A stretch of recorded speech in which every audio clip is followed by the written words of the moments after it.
longer, because this time is for our elder, Dr. Ben, to present to us this evening in one of his many various topics, and that is African origins of the world's major Western religions, Judaism, Christianity, and Islam. And I'd like Philadelphia to give him the spirited welcome that he's entitled to. And after the lecture, we will have questions.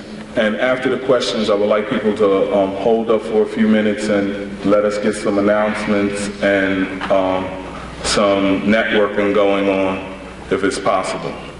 So with no more further discussion, our historian and elder statesman, Dr. Yusuf Ben Yakan.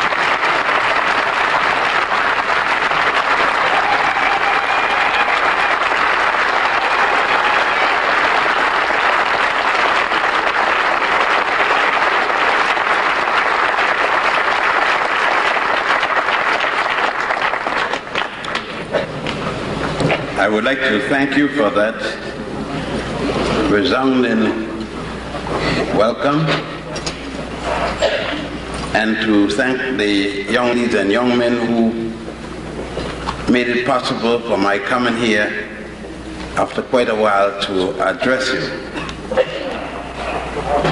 When people speak of religion, but before I go into that, let me equally pay tribute to the Honorable Marcus Messiah Garvey. Brother Garvey, although doing his utmost to bring to our people the cognizance of their African heritage and to ask as many as would go or return back home, kept in mind the need for spirituality. However, he was unable to deal with it in terms of an African base, just as he was able to have people accept the term African in its entirety. When you think of the name of the organization, it will tell you the struggle the men had in Jamaica, in the Caribbean. He started an organization by the name of African Communities League. But when he came to the United States, we were not ready for the word African, though we were allegedly ready to go home. We accept ourselves being Negro, but the continent being Africa. Quite a contradiction.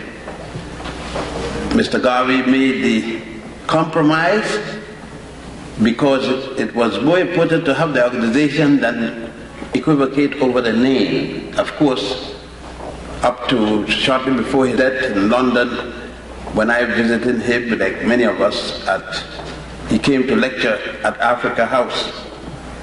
And myself, a youngster, I think I was the youngest in that house that day. There were men like Krumah, Azikwe, Awolo, Nyomboro, and names like that, most of whom are now dead.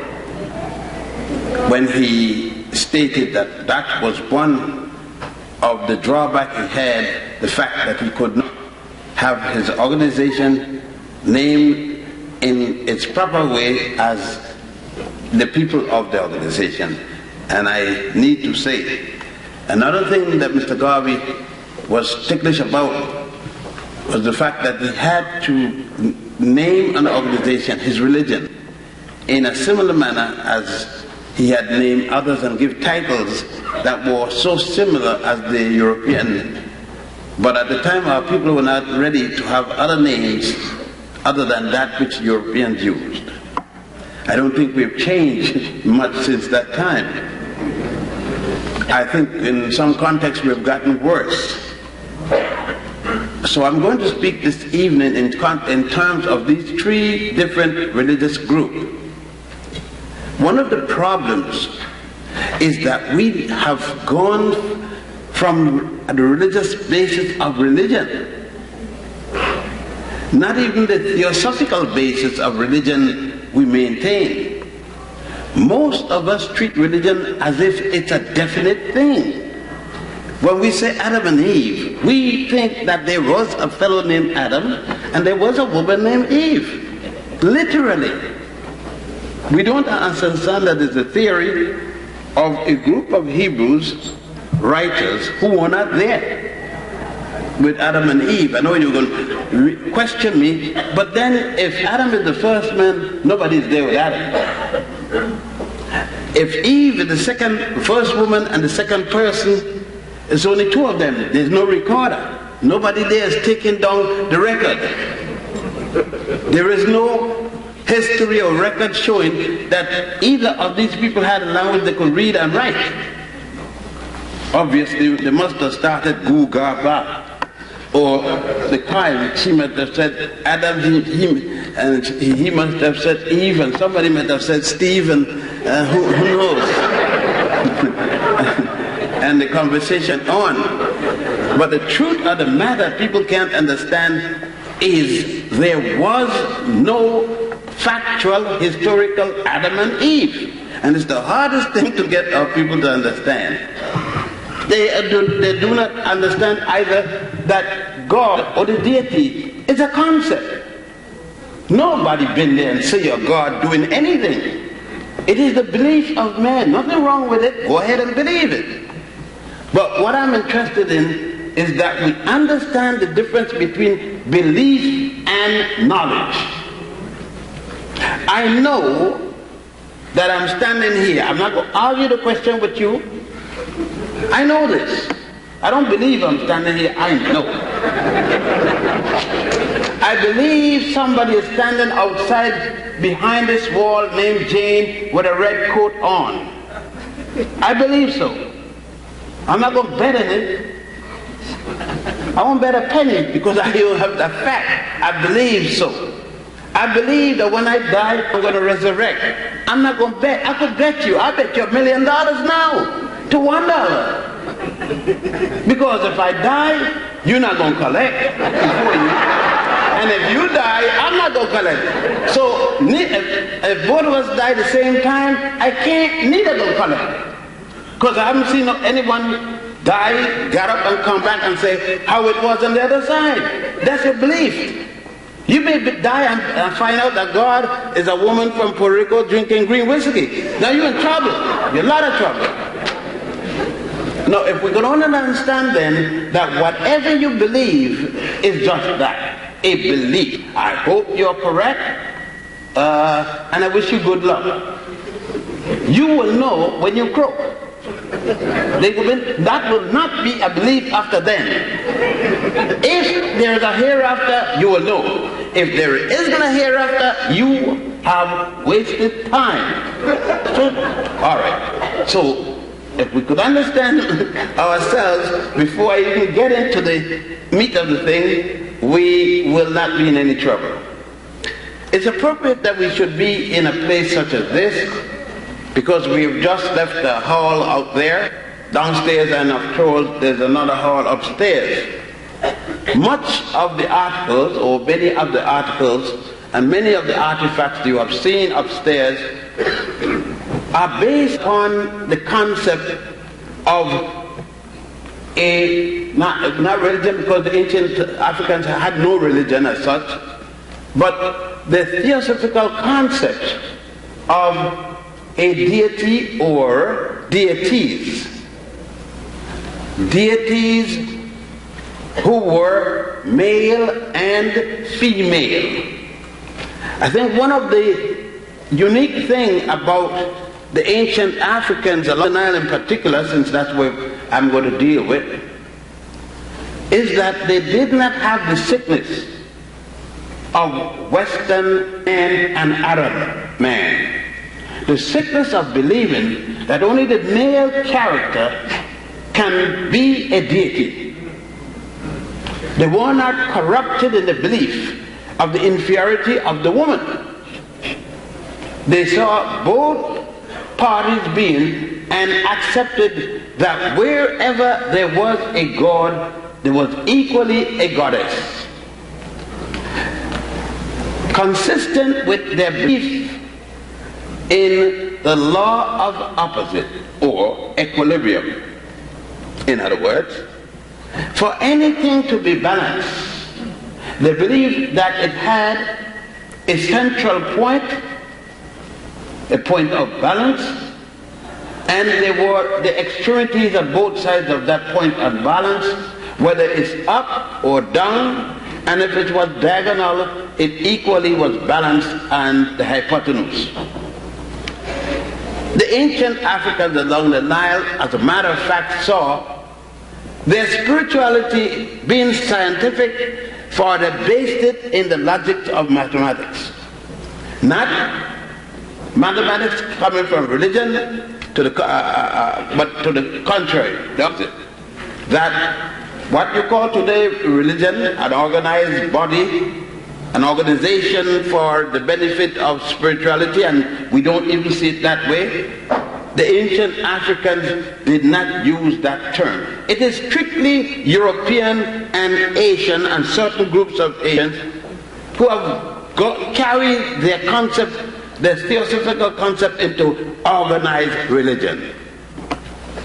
As organized religion came in, there came the corruption to spirituality. Because people started to get paid for doing the work of spirituality, and therefore were more interested in projecting the jobs than speaking about the deity. Let us take the background for what I'm speaking about, and let us take a timeline in order for you to follow me and understand what I'm speaking about. Based upon available records to us, and since I have no contact with outer space, with angels or gods or goddesses, and I have no Ouija board that I deal with, or tarot cards or tea leaves or anything like that. Believe me, I don't deal with anything like that. I'm lost when it comes to anything like that. I must deal with documents of the past. My records, and when I speak to you, it is because I have gone to Egypt, to Israel, to India, to you name it, wherever they got it. And I've gone to see for myself.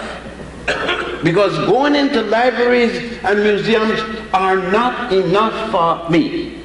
I am an inquisitive person. I go, and when that's not enough, I start digging. I get pick and shovel and get others with me to dig and find that which may have been buried over thousands of years. To find the truth. To me, there is no truth that's permanent. Truth today may be changed tomorrow. What is right today may be proven wrong tomorrow. Therefore, anything today, I am open for change tomorrow. In such, then, let us take the oldest to the youngest in terms of documentation of what I've been speaking about. Basically, I will be speaking about the religiosity, or the form of religiosity that came down the Nile, not gone up the Nile. When I speak of the Nile, I'm speaking from Uganda in terms of the White Nile, Egypt in terms of the Blue Nile. The spirituality that I'm going to speak about comes from the people from what would be today northeast Zaire, ancient Manicongo. I am dealing with the smallest people on record, the Twa and the Hutu, which Europeans call Pygmy. Along with those people, those who migrated from the area, Grimaldi, that went to the most southern tip today, which was called at one time Munomotapa, and that's the name I still call it, in spite of who want to call it other names today. Because if it was good enough, the ancient Africans, in terms of this, the name of their country, Munomotapa, I still call it Munomotapa in spite of the fact that the Portuguese said that the Monomotapa was a bad man, therefore some Africans feel that they must change the name to suit and to satisfy the modern ones. I still call it Monomotapa. I will deal with the Grimaldi as well as the people called Khoi Khoi and Kalahari. I reject the name Bushman and Hottentot. Coming from the center of Africa again, down north, down the Nile, the same set of people I will call as they have called themselves Sebenetus when they are in Egypt. Those are the people that give us the oldest documentation of theosophy anywhere in the entire world. You can bring from me anything you want theory, and Babylonia, Sumner, and any one of them. I am from Missouri when it comes to this. Show me some evidence. Show me any artifacts from Babylonia or Sumner that is more ancient than these people, and I will change my talk and apologize to everyone from now on that I was in error. Until such time, all the universities of the world, black, white, pink, green, technicolor, rainbow, could go to hell in terms of documentation. Therefore, until you bring a book of theosophy older than the book of the coming forth by day and by night, and present it to me so I can look into it, then it means that the Africans along the Nile had and have the oldest collection of spiritual works, otherwise called a Bible.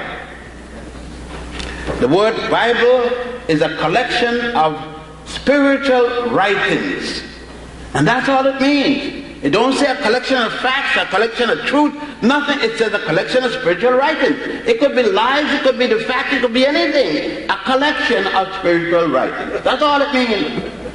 Thus it means that if you went to the bathroom and you needed a piece of paper, you didn't have any other paper, use the Bible.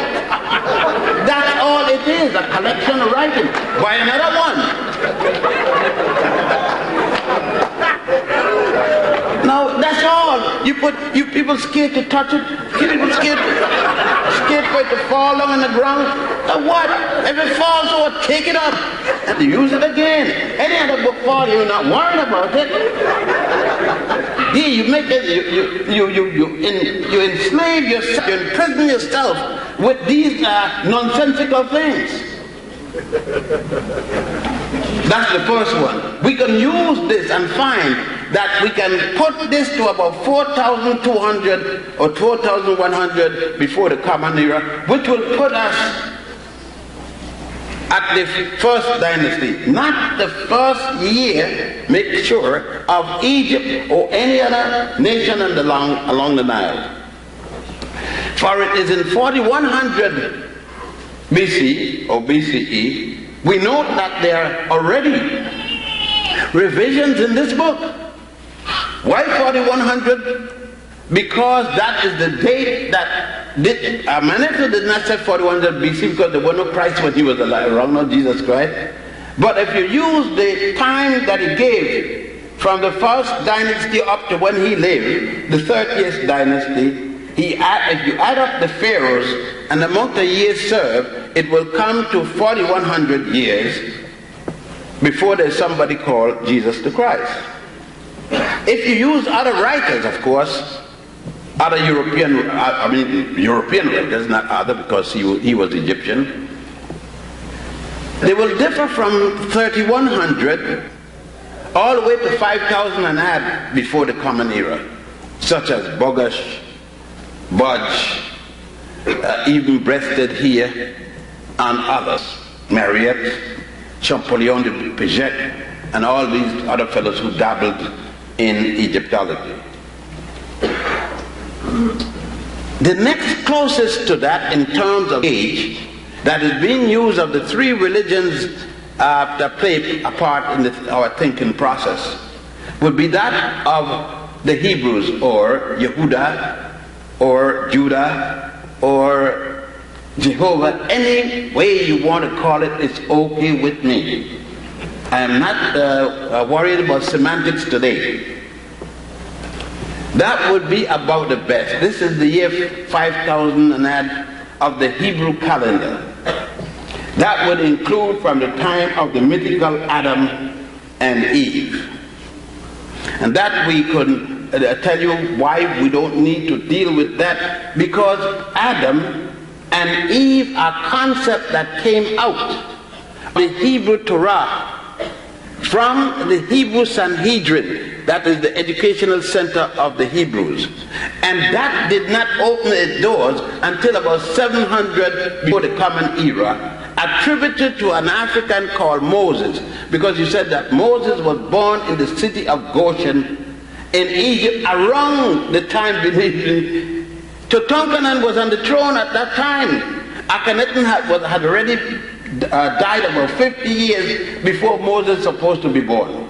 So we don't even have to worry him about time, because that is the 18th dynasty. Yesterday in history, comparatively speaking. Because Abraham himself did not bring any theories to Judaism. The superstar of Judaism is Moses.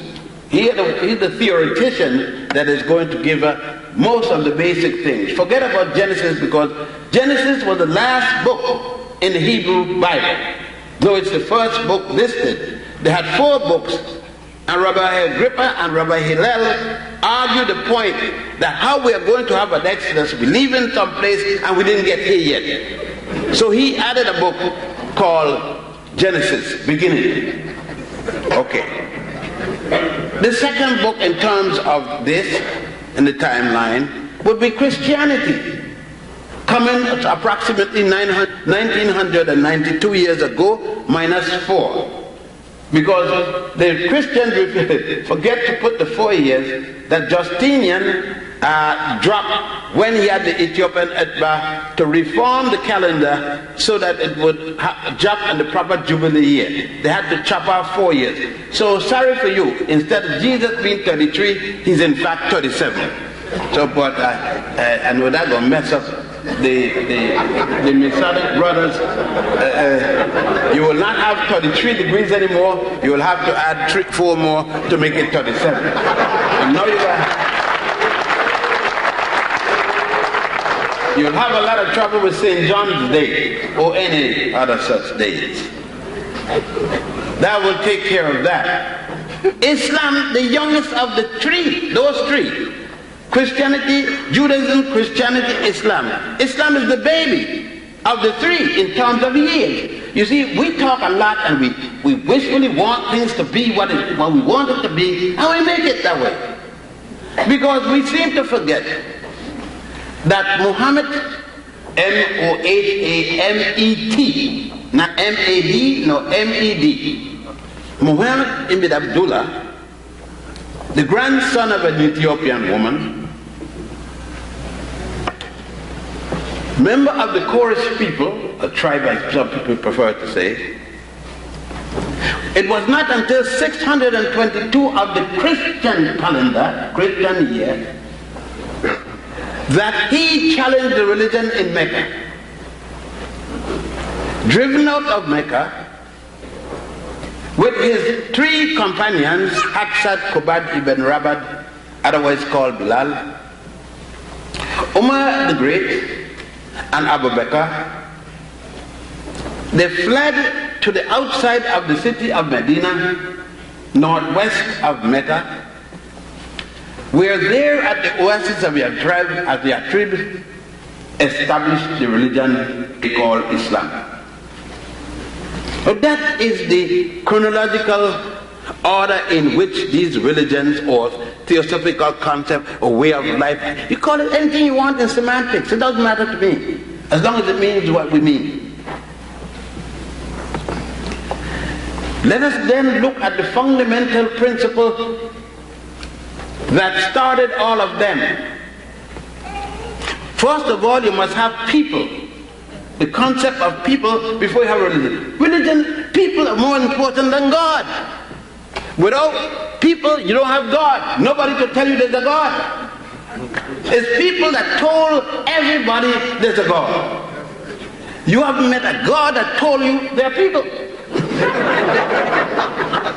All our concepts dealing with the deity come from a man or a woman. There was one time that women wrote. In Egypt, women also wrote. In Judaism and Christianity and Islam, women aren't in that position to be writing nothing. Sometime up to now, in Islam, women can't preach. In most of Christianity, women can't preach. And definitely, in most of Judaism, women can't preach. We didn't have that problem along the Nile. There was the priest and the priestess.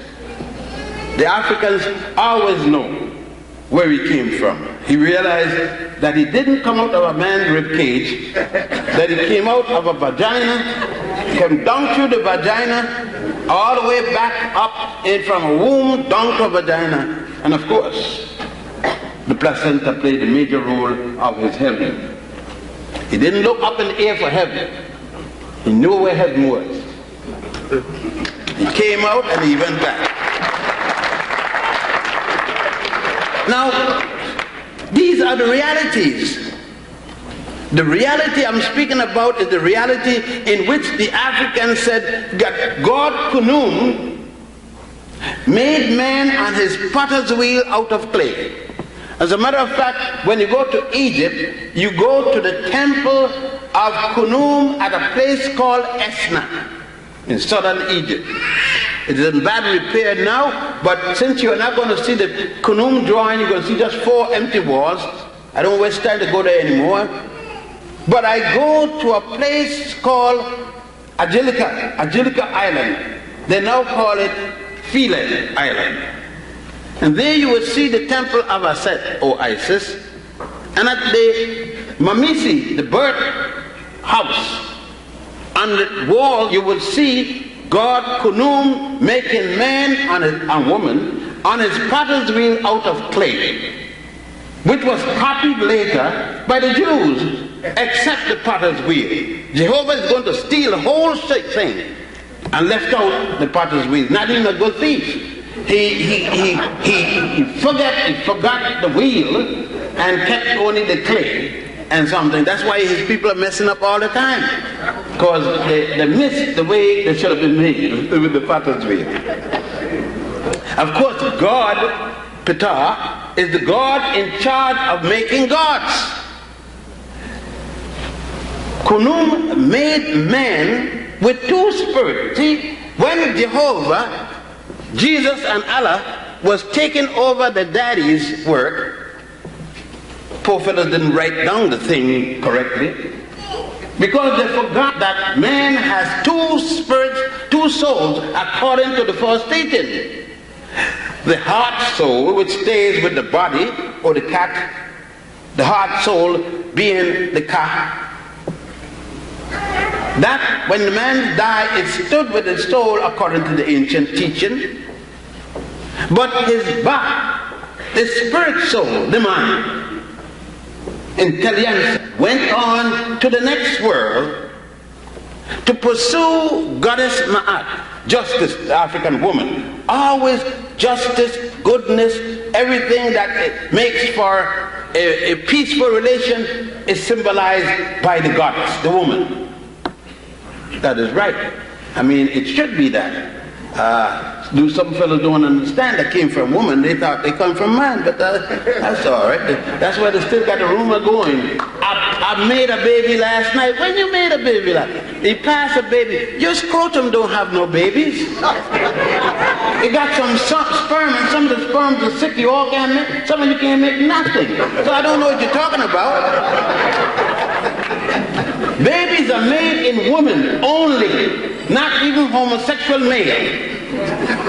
They're trying, but they haven't been successful, even with the operation. Now let's get it straight. We need to get things very clear before we leave. Now, We see this.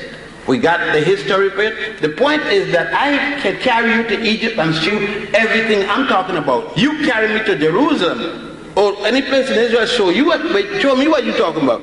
Carry me to Mecca, except the mosque, show me what you're talking about. So I'm going to stick with what I got because I got the proof. You got the belief, I got the proof. Now,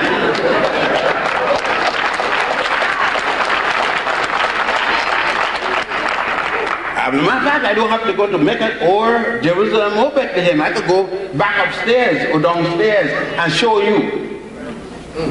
Now,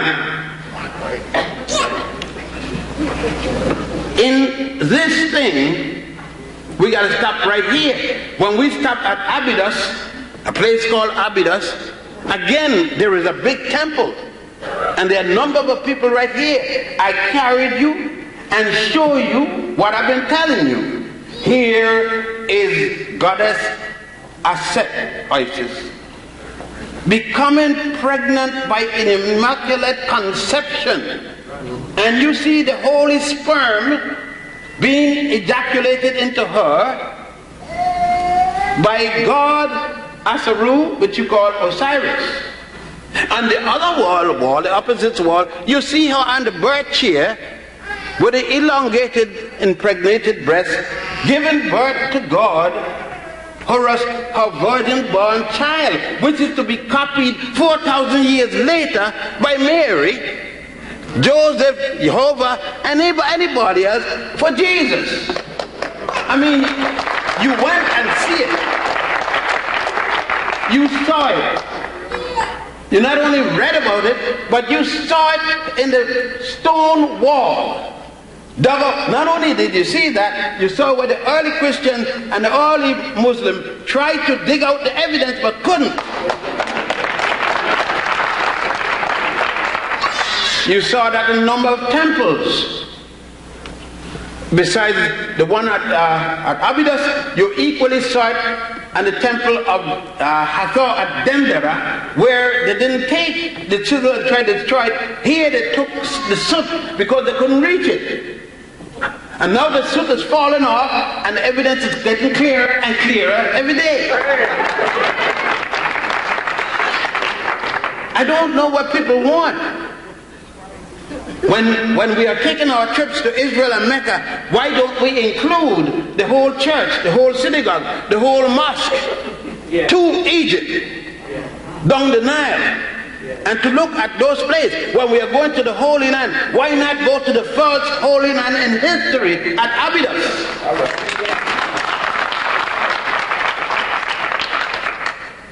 We can't, because I heard some young people today say that they were not Africans, they were what, lost sheep, I think they call themselves, and that the reason they weren't is because Egyptians sold their people in slavery. They were Hebrew Israelites. Who sold their people in the first place? Had they known their history, they would have known that not a single Jew was under the rule of a single Egyptian in the first place. When the Hebrews came into Egypt, allegedly, according to the Torah, Egyptians were controlled, conquered by a group of people calling themselves Hyksos, or shepherd kings. It was the 13th dynasty when they showed up calling themselves Haripo or Haribu and other such names, the English version being Hebrew. Now you either know the historical data or you don't. I was not taught by my father, and I know from experience, if you don't know, shut up. And go and find out. Then come back and start talking about it. You can't tell him about you got faith, blind faith, and talk like a jackass. Blind faith doesn't give you no intelligence. Blind faith just means you're still stupid. Now let us go on. We have to deal with the fact that the concept that we are talking about today in the synagogue, that we will talk tomorrow in the church, that we talk Friday in the mosque, are nothing more than plagiarized, rehashed concepts. Let us see. You cannot, if you're Christian, you're a Jew, or you're Muslim, you cannot give me any moral dogma within your religious concept that goes back before Moses in terms of yours. Because you said that Moses gave to the world the concept of the 10 Commandments. I don't have to bring in any evidence. I'm going to use Moses himself as the proof to show that that can't be correct. Moses is charged with murder before he reaches Mount Sinai, where he's to receive the 10 Commandments. The Pharaoh, whether it's Ramesses, most people say it's Ramesses, or whether it's Ramesses' father, Seti-1, or whether it's Ramesses' son, Merinptah. You see Merinptah in the picture there, beating his enemy, killing his enemies. Regardless of either, one, the Pharaoh challenges Moses and going to kill him based upon the Hebrew Torah. And the law he's using, Moses committed murder. He killed one of the Pharaoh's soldiers. His brother Aaron is charged with stealing from treasury. There's a law against stealing. They're not going to reach Mount Sinai until 40 years later before they're going to get the law. A law against stealing, a law against murder, and 10 such laws, but they're going to leave out 32 more such laws used in Egypt.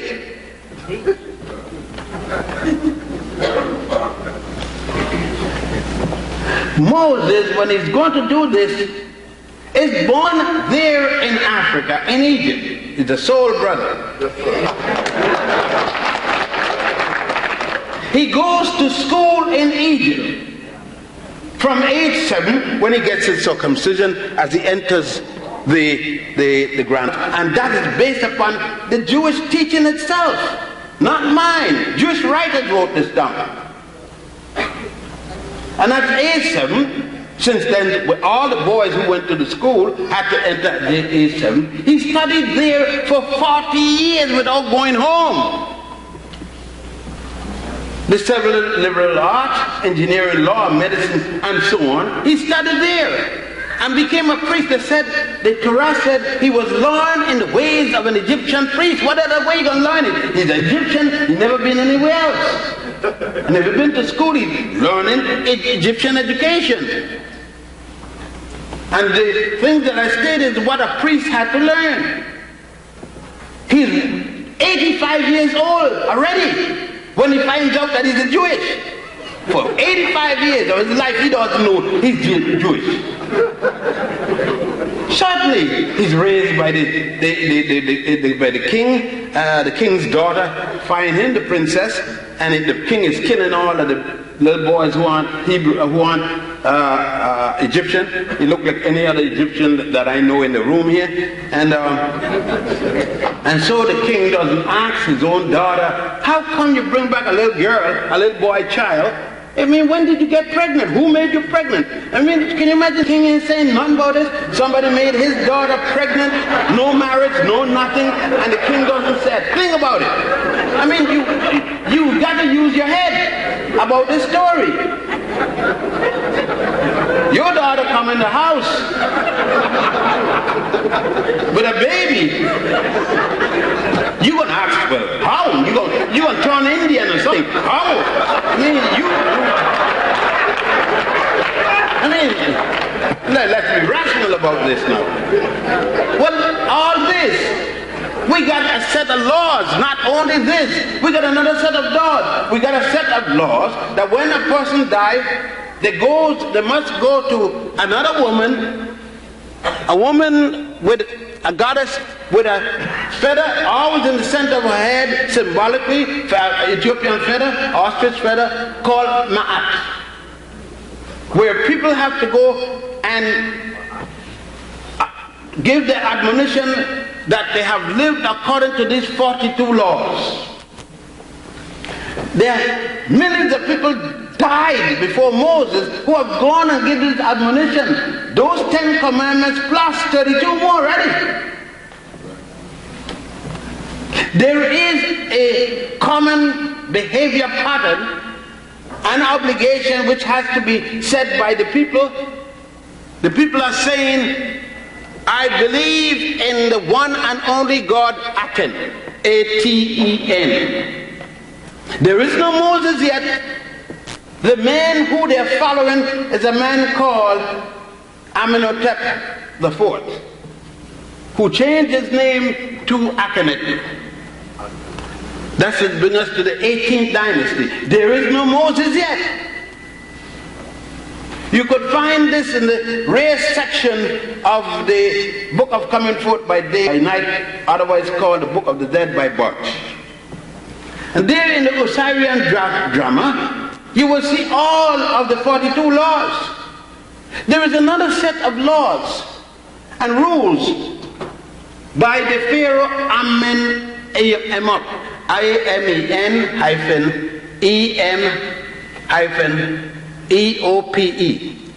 the third, which Solomon is going to come later and plagiarize, steal and plagiarize, almost word for word.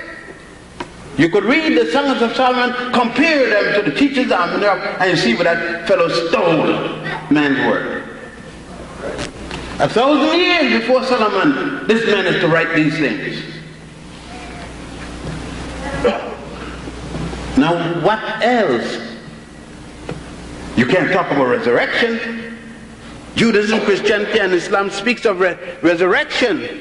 But let us go back to the temple of Sekhaiwan at Abydos, or the temple of Goddess Hathor at Dendera, to look at the resurrection and the opposite form of Isis receiving the Immaculate Conception. Look at the opposite side and you see Osiris in the resurrection. The state of the original resurrection, talking about the penis from a dead level to a perpendicular. The penis, when it was cut off by one of the 14 pieces, cut up by his brother Typhon, who had killed him the first time by hanging him, the second time by cutting up into 14 pieces. The one piece being lost because it had been eaten by the night of catfish. His wife, the faithful wife, Isis, I'm using the Western term to make it easier for you, carrying the god of the dead to reconstruct it. That's Khepra. And reconstruct him, but had to resurrect the penis so it can impregnate Isis herself. And even resurrected. Not only that, the tomb of Osiris that said move an entire wall. When he was resurrected from his tomb, Jesus only moved a stone.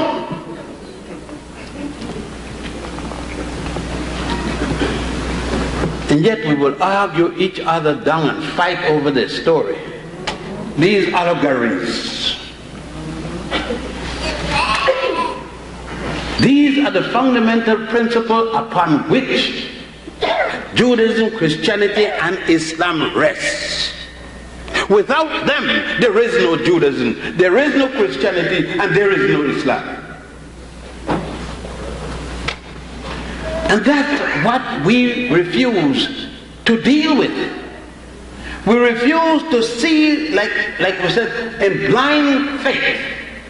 I know there was something before, but this got to be better and different. Yet it was before. What are you talking about? I know there's a hole there, but I'm going to play like it isn't there until I break my neck. And that's what we want to do. Yet, within all of these constructs, we said that truth, godliness and truth are the same things, we say. Then in the face of truth, make your godly change.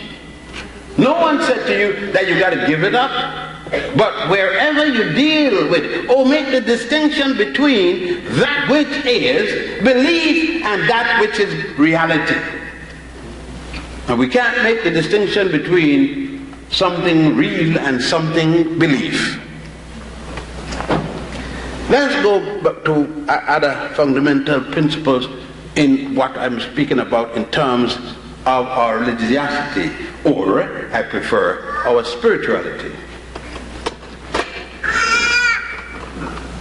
When the Africans along the Nile, for instance, one of the common names used by many of the pharaohs for a long period of time was Son of the Sun, SOS, like they say of our ship. And a pharaoh was known as the Son of the Sun, the S-O-N of the S-U-N. Because Ra was the symbolic God symbolized by the sun. The ancient Africans alive long did not believe the sun was the God, the deity, but the sun was symbolic of the deity. What it meant? That if you want to know what the deity was like, it is like the sun. He was like the sun.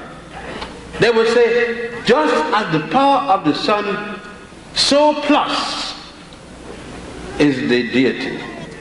Ra, which was the god of the south,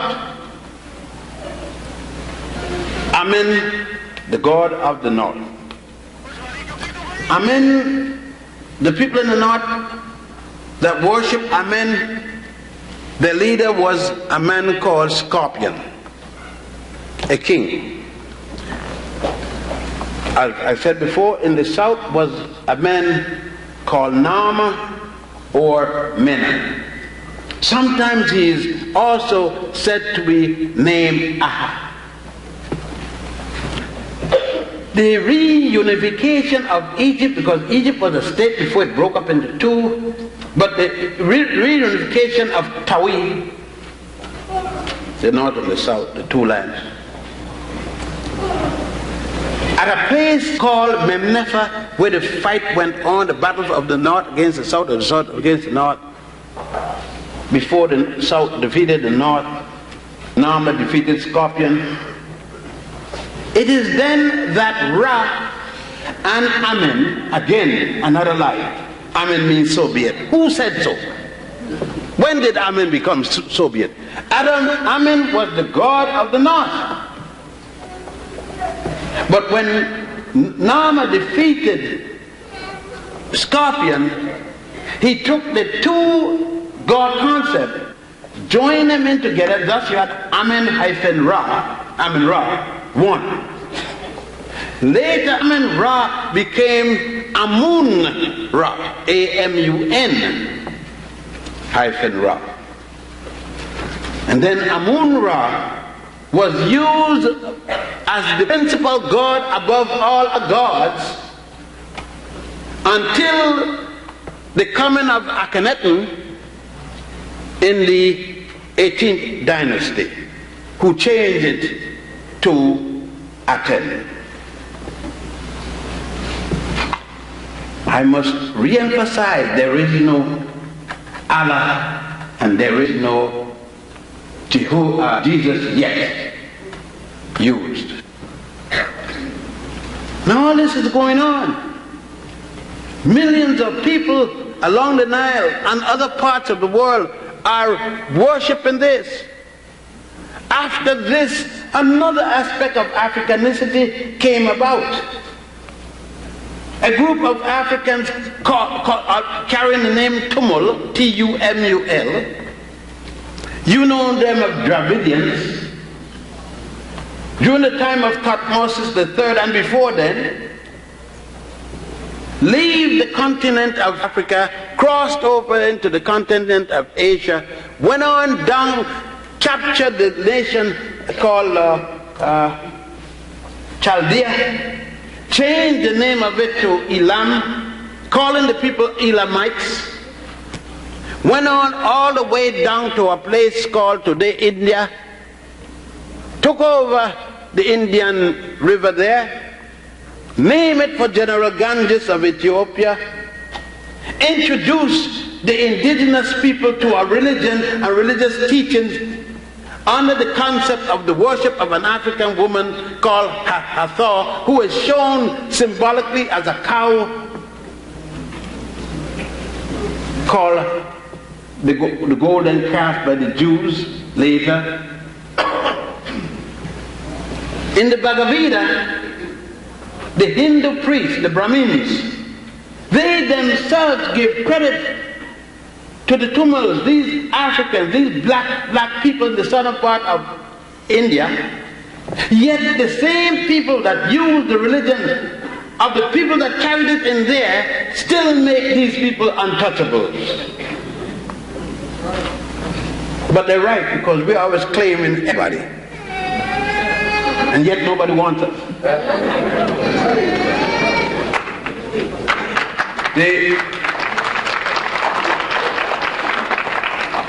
It is important that we know when we are going to say which one is right, wrong, or indifferent, we must know all of these facts. You cannot know just a Bible, you cannot know just a Torah, you cannot know just a Quran. You must know all the other works that went on to make those things plus others.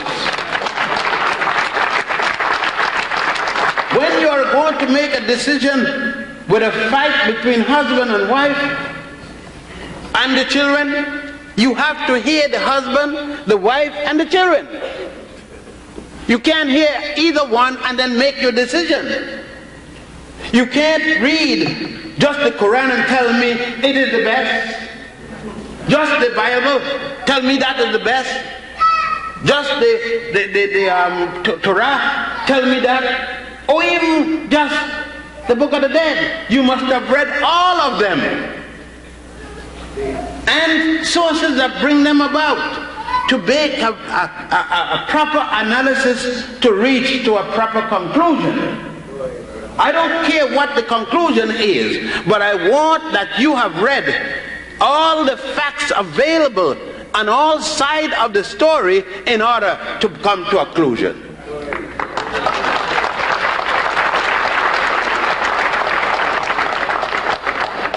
If this is being, and many people say, I don't like this religion, I attack. If this is attacking, I'm going to keep attacking. That's right. But if this is sent to ask you to read, to check all things before you make the decision, I think that then you are not dealing with blind faith.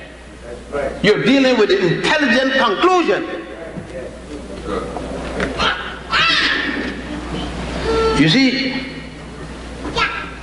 we are such, and a convert is the hardest person to deal with, because the convert is disillusioned and leaving some place, and scared to be further disillusioned in a new place.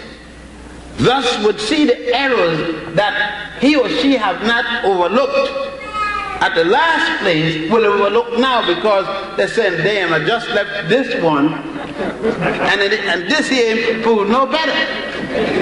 I am sure that when you leave one religion to the next, you don't get anything. You don't get anything new. You're still in the same batch belief.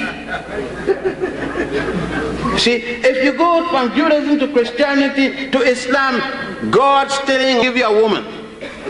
God or goddess still ain't gonna do nothing for you, not give you a job.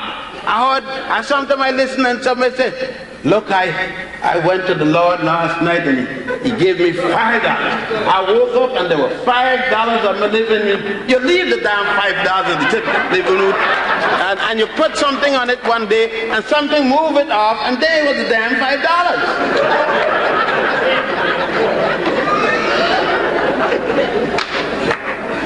Where they got a printing press in heaven, or where heaven is, if God and you got such a contact, call him up right now, and let him talk to me.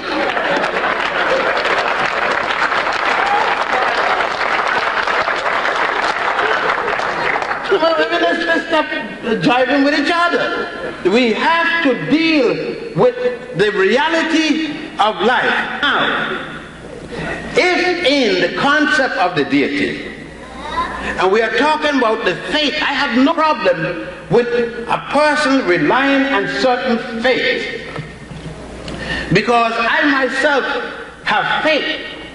If you got a woman and you got to go 1,000 miles from her, you have to have faith.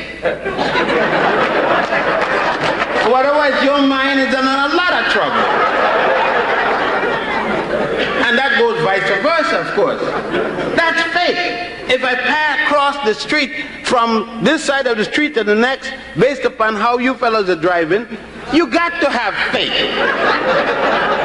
That is that I believe that nothing is going to happen to me given a certain condition with a certain sense of rationality. The rest got to be faith. Because I'm dependent when they come with me in an automobile and I'm flying all over the place. You know, I got faith when I jump in the airplane, I strap myself in the electric chair. That's faith. I got faith that cracker will fly that plane direct, that the captain and the co-captain, the pilot aren't going to argue about who going to France and who going to Germany at the same time. They got to agree that they're going to the same place. Now that's faith, because I ain't got no control over it. That's faith, blind faith. I got no choice. But I got a choice, and I got a 38 and say, you're going to Cairo, both of you. That ain't no more faith. That's a gun. He going to Cairo. You see what I'm dealing with? One has to deal with the reality. So, although we deal with the input of what goes into the thing, we also deal with the rationality we're talking about. The detail as to whether one eat or drink or don't eat pork or this, that's another thing that does get clear. The ancient Egyptian not only ate pork, particularly on December 25th, but they used medicine made of pork, a pork fat. I suggest that you take up a copy of the Ebers Papyrus and a number of other papyri and saw where the ancient Egyptians used fat, that melted fat, especially to make the capsules and to use for health measure. Again, if you don't want to eat pork, okay. But even Quran said what? Quran said, if you were hungry, couldn't get anything to eat, and it was going to threaten your life, and the only thing was there was piggy wiggy, put him down your stomach if it's even raw, and save your life. That's Quran. Not eating pork has nothing to do with God. It's a disciplinary thing. It's a disciplinary thing. Because Quran said your life is most important. But some of us, we go overboard with anything. A man come and see me. Now I never ate chops and things like that till I became a big man, because I'm born in a Hebrew family. But people see me eating, and I got a nice chop on the table, they're going to tell me, what you eating? They ain't blind, I eating pork. And I paid for it. If you don't want me to eat pork, I wouldn't eat filet mignon. You pay for it, I eat it. So any day you don't want me to eat pork, come with me, buy my food. You don't want me to eat meat, come with me, buy my food. Then I eat it when you're not there.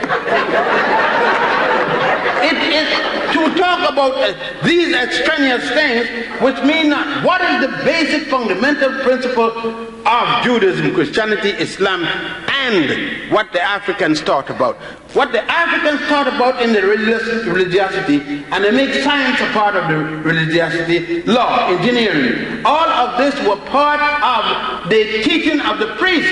It's the priests who ran the society, being taught in every element of man's society. The priest was the doctor, the lawyer, the engineer, the butcher, whatever it was. It is the priest that conducted that training. That's why it took 40 years to train a priest.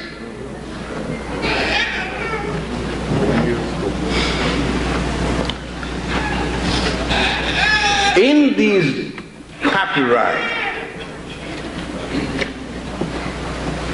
we come now to a thing that's going to get me in a lot of trouble. But trouble is all I ever had. The ancient priesthood was in charge of two aspects that govern the concept of feeling, to thinking, and so forth. One was astrological, that dealt, and one was astronomical. Astronomy dealt with the complex measure of distances, one body to the next, in terms of, spherical dimension, the stars, the moon, the sun, and so forth. Astrological, astrology, dealt with the physical aspect of the movement of these heavenly bodies. Let me be more specific. Astronomically, the moon and the sun, for example, are in different locations at different time of the month and different time of the year. The measurements and placing of these bodies, stars, etc., is our astronomical calculation, therefore astronomy. On the other hand, for example, when the moon is farthest away from the sun, like now, the temperature, because the sun does not have the heat, the moon does not get the heat, and the earth, for example, does not get the heat because it's farther away, therefore it gets cooler until it gets colder and cold. That's the astrological effect. Thus we have astrology. It has nothing at all to do with whether Charles was born in January and was making love to Mary in June. Got nothing at all to do. That is Greek mental illness. The Greeks are the one that introduced that. Not one single Egyptian or Nile Valley African had anything at all to do with that madness. I know, I told you I'm going to make a lot of enemies. Because a lot of you ain't going out of your house tomorrow unless you consult Mary Jane and her sloppy chop. You're not going to marry nobody unless you're not even going to bed with anybody without consulting the chart. I saw a sister the other day who was with a man and they had the proper chart. It was perfect. I saw again and she had 2 pounds of steak in her eye. And I said, what happened? That son of a bitch hit me in my eye.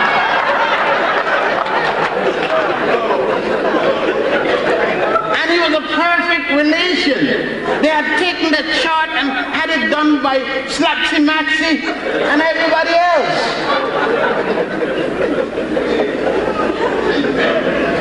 Now, she couldn't go with me because we were born in the wrong signs. You see what I mean? But I've never hit a woman yet. I hit my little daughter when they were small and so up to a certain age. I'll whack them at a little botany and so forth. And I'll give them a little whack, but I ain't hit my mama. You know what I mean? I don't deal with that. So she was better off with me. Even though I was the wrong sign. But that again, no, all of that, and then we come in religion and terms of numbers in the church, calling out the hymn number so and so and all this kind of thing, and go to Egypt and bring you holy water. What are you talking about, holy water? The man takes some palm, burn the palm, make ashes, throw it in the water, strain the water out, sell you the damn water and ashes. I could do some good in the water and sell you and for cheaper than that. And it has the same effect. As a matter of fact, it may smell sweeter. But no, you're mad with me because it got you to believe, to keep you enslaved. You talk about being enslaved. This is to enslave you because you believe that this water, which you catch in the cup, more than the water in your tap, is going to do some magical thing for you. It hasn't done for him. If it did, he wasn't going to sell you any of it. He was keeping all the water.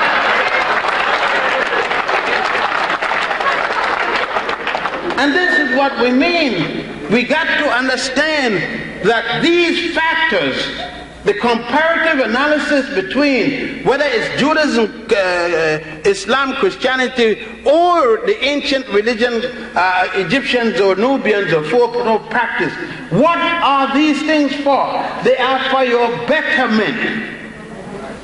They are supposed to be designed for your betterment. Whenever they do not act in your behalf, it is time for you to release them and go to something else that would assist you in your betterment. That should be what religion is for. Religion should not be something to tie you down, to hamstrap you to the point where you cannot better yourself.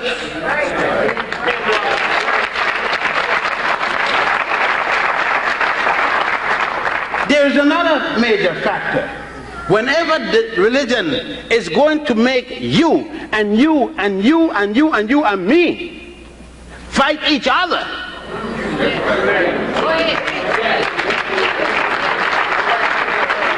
whenever religion, I got a daughter, is a Jehovah's Witness, I go to anything she gave, including visit Jehovah's Witness many a time. My son-in-law the other day was going to be a lecturer or whatever they call him. He's going to preach. He'll be now a preaching man. And he was going to move up there. My daughter invited me. I went. I congratulate him. I wish him well. Yet they have never come to any lecture I gave. They cannot come. They're not permitted to come to a lecture I gave. It's worse than that. They don't recognize any of my relationship. It is not good because it wasn't sanctioned by some guy in Brooklyn.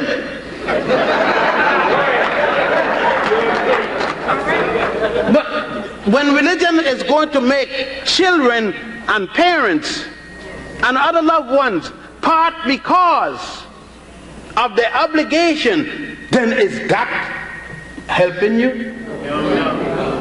Oh no, I can't see that. I can't see why it make a difference if a black sister comes up, an African sister, and she is Jewish, she is Muslim, she is Christian, she is Buddhist. It don't make a difference to me. That got nothing to do with I'm going to marry her or go with her.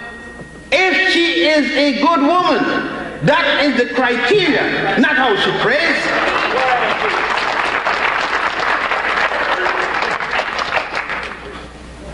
And then it makes a difference if I got a Magen David or I got a crescent or I got a cross, but I didn't support my child.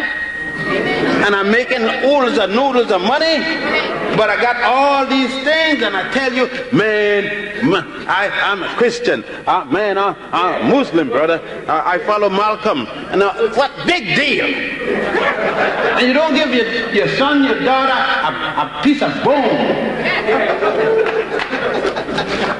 No, it is about time that we understand that most of us are Christians because the slave master was a Christian. Most of us are Muslim because the Arab slave master was a Muslim.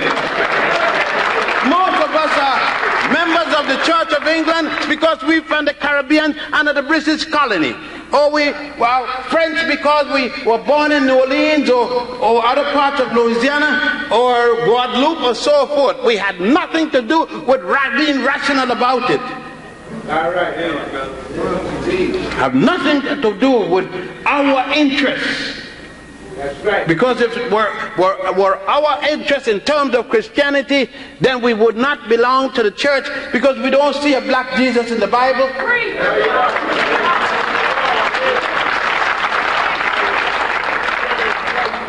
There's so many things in which we have to look in all of them. There are the differences. We can see them. There is no doubt where religion started. It didn't start. We go back in Islam. Islam doesn't have an existence, Arab doesn't have an existence without an African woman. It is out of an African woman that Ishmael came. Ishmael came out of Hagar's womb in Egypt. And Egypt is in northeast Africa.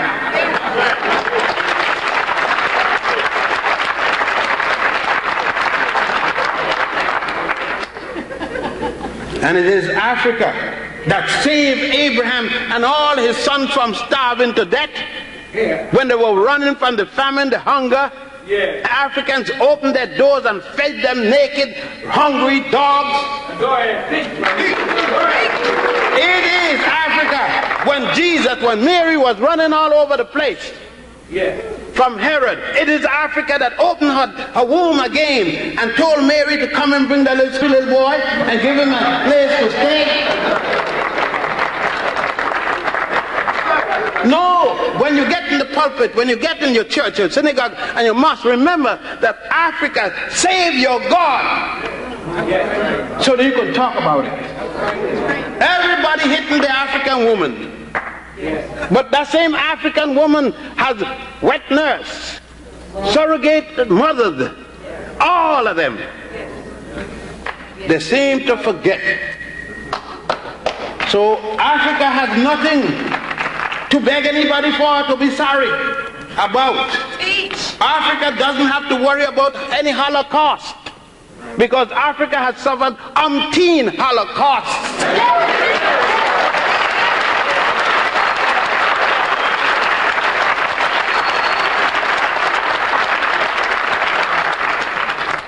Africa, when she set her moral values to give it to the United States of America so that they could make a lopsided scale instead of proper balanced scale and call it justice. Stupid Tom up there, that's Clarence, Yale boy.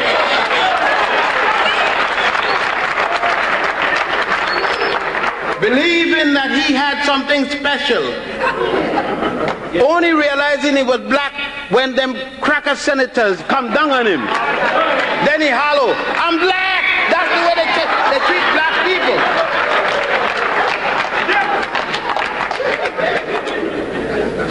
And Anita, no value.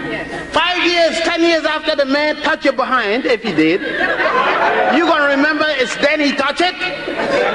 Because now he's going for a job, and the job you got, he gave it to you, all the job, and you won't cut each other's throat because you went to Yale and became de-Africanized.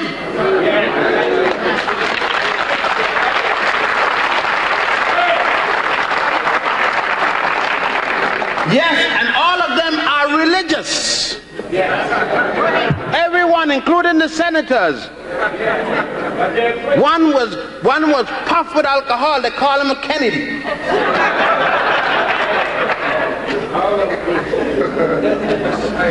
And he's sitting in judgment. You see what I mean? And the lawyers were religious. The whole bunch of these people, most of them were lawyers. Good. They had studied jurisprudence. All the philosophical concept that goes with the legislative branch of the legal arm of the government. and the justice system. Yeah. But they had not looked at the symbols of justice. They had not examined the 42 admonitions to Goddess Ma'at, who had no concept of what they were. It was understandable. If you got 42 laws and you were only using 10, you got to be making some heavy mistake. If you got a Bible and 18 books are missing from it, how can you expect God to hear you and you're not using 18 of the books that you need to reach God with? I think that you Protestants better go back and check your Bible. And if God gave you a Bible, it is the words of God passed down to God's secret service to you. Then how could you go to a conference and decide which one you're going to take out because this one is ineffable, which one you're going to leave in because you believe and it is God that gives you all? Either stop jiving somebody or come straight. And if you're going to listen, if God give these books, who God give the second power to take out some of them, and how accidentally they took out those. The book of genealogy which dealt with us. Why is it in the Tertullian they said that Mary's mother had her by immaculate conception and she had Jesus by immaculate conception, no sex in the family for 3 generations? And yet you, a mother, sit down and read this. Why don't you ask yourself, what's so bad with me having sex? When you had sex, did the paper from City Hall stop the penis from bursting your hymen? The hymen got burst whether you had a paper from City Hall or not. It's the same way the hymen burst. With the paper from City Hall or without the paper from City Hall. And Mary didn't have any paper from City Hall.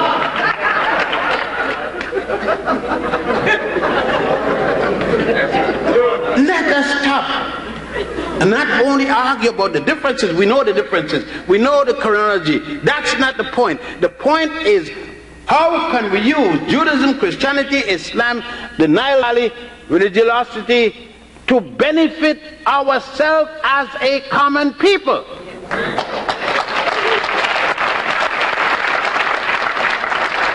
What difference does it make if I walk through the door with a sister who is of the Nile Valley religion, of Judaism, of Christianity, of Islam, and each said they're hungry? Do I feel one, not the others? Isn't it the hunger of one hurting the same place of the hunger of the other? Yeah. Won't both of them get gas if they don't get something to eat? Does it matter how she pray? If the 4 of them go to pray and call their respective God or whatever, use the Quran, the Bible, the Torah, it would praying bring a sandwich out of the sky kosher or not? Or $1 from my pocket, a hand from my helping them and say, come, let's go to the restaurant, let me feed you, without asking you what kind of drawers you're wearing? And that's the test.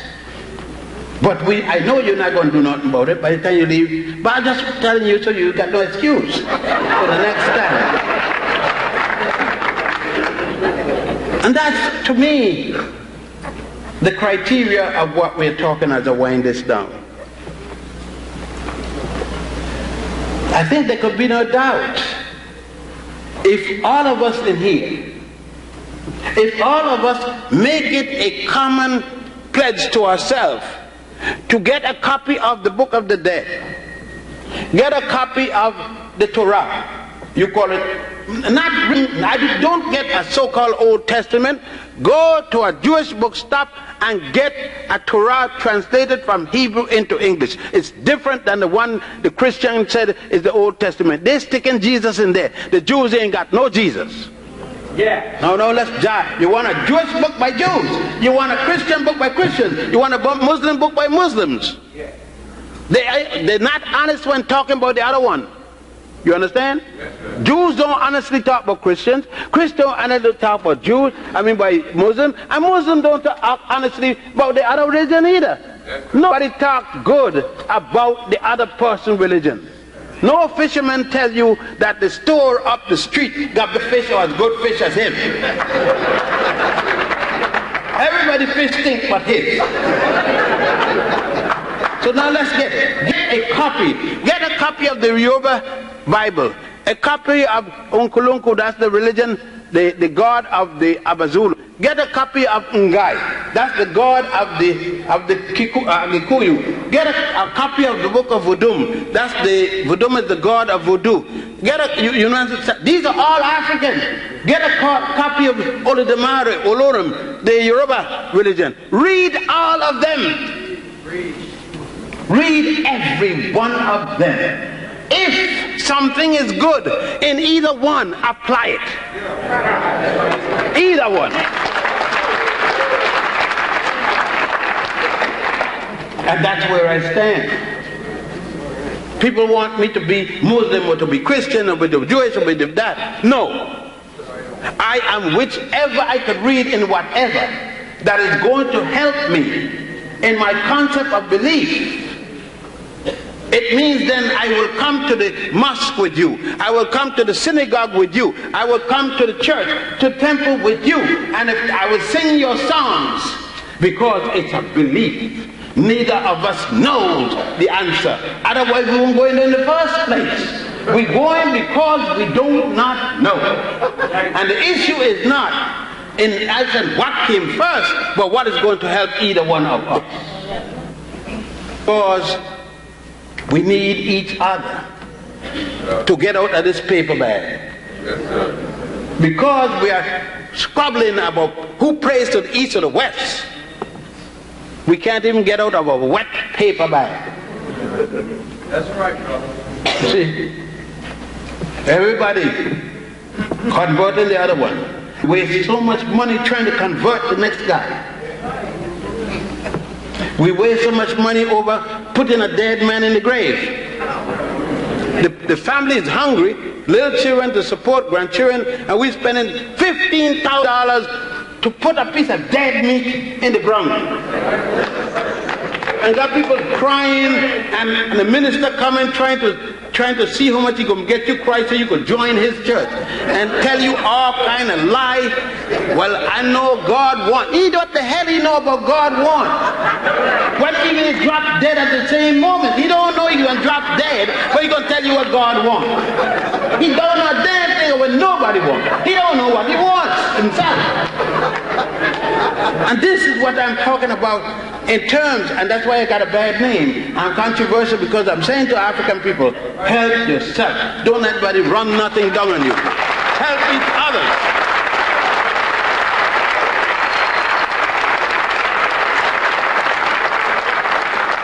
And this is lastly before the question and answer period. I was asked, what do I worship? Yes, I worship the black woman, the African woman.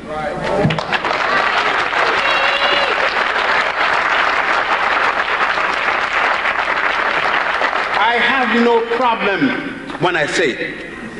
I will say it anywhere, anytime, any place. I know where heaven is. I don't go out and look in the clouds, see if I see a plane passing by, going to heaven.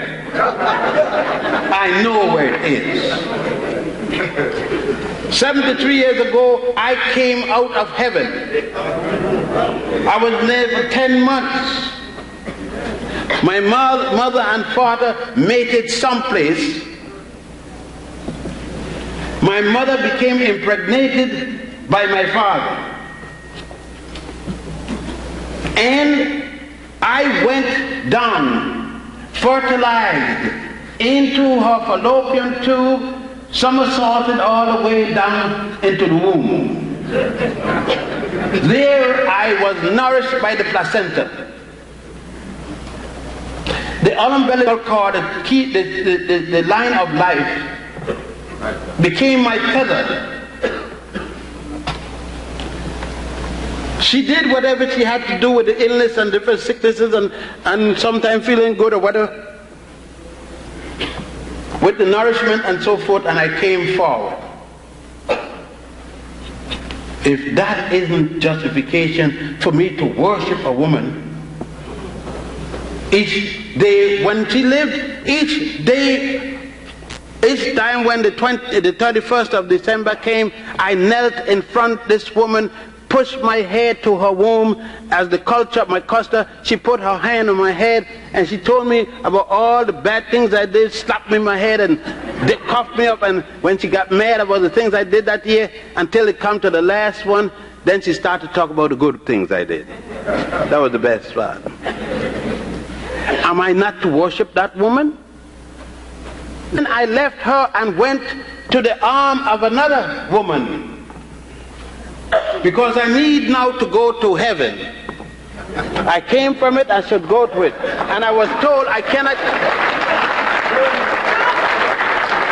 I could not go to the heaven from whence I came. But now I went to another woman. My mother had already prepared me to understand that this is not a bitch, a dog. I was going to the home of my mother, to heaven, and that the woman was going to give me of her body. The highest honor she could bestow on me was for me to use of her body. And my mother had already told me, if you cannot use it with the kind of respect, if you cannot be seen with her in daylight, do not be seen with her at night. My mother had already told me. So then I had to deal with it with sacredness. It was something to be sacred. And in order to be sacred, I had to worship it. I don't see how you can worship an abstract thing, and that which is comforting you. When you sleep, she feeds you, she cleans you, she washes, she cooks you, she takes your house, and she protects you when you're sleeping. Then why can't you worship her? I say, when we learn to worship our women, that day is your beginning of freedom from slavery and freedom from captivity.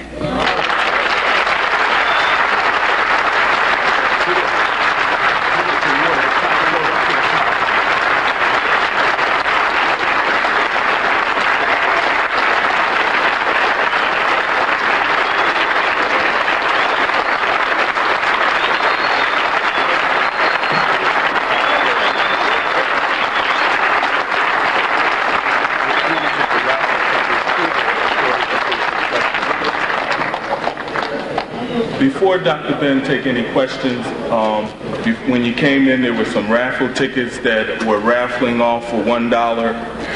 Dr. Ben's African Origin of Major Western Religions, African Mother of Western Civilization, and Black Men of the Nile. Depending on how many people are interested in still participating in that raffle, as of this moment right now, we will either take, well, let me ask it this way. Is anyone interested in participating in that raffle?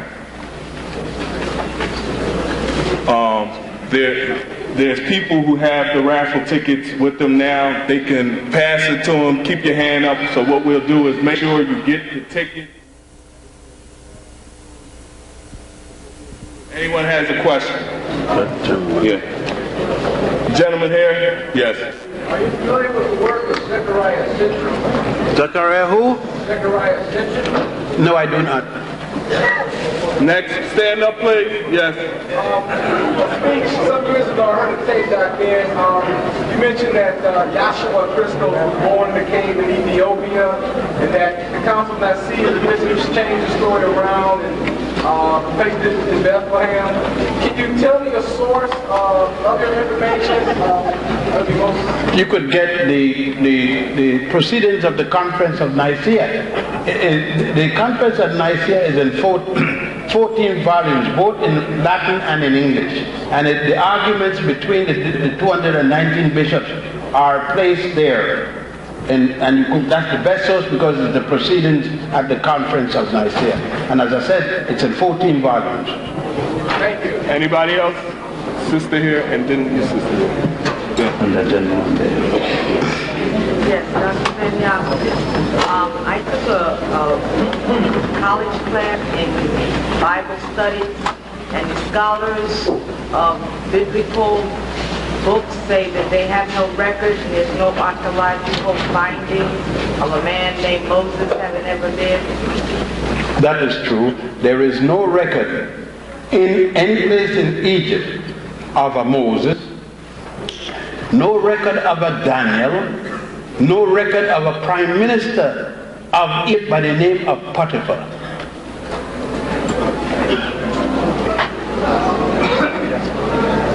Sister here.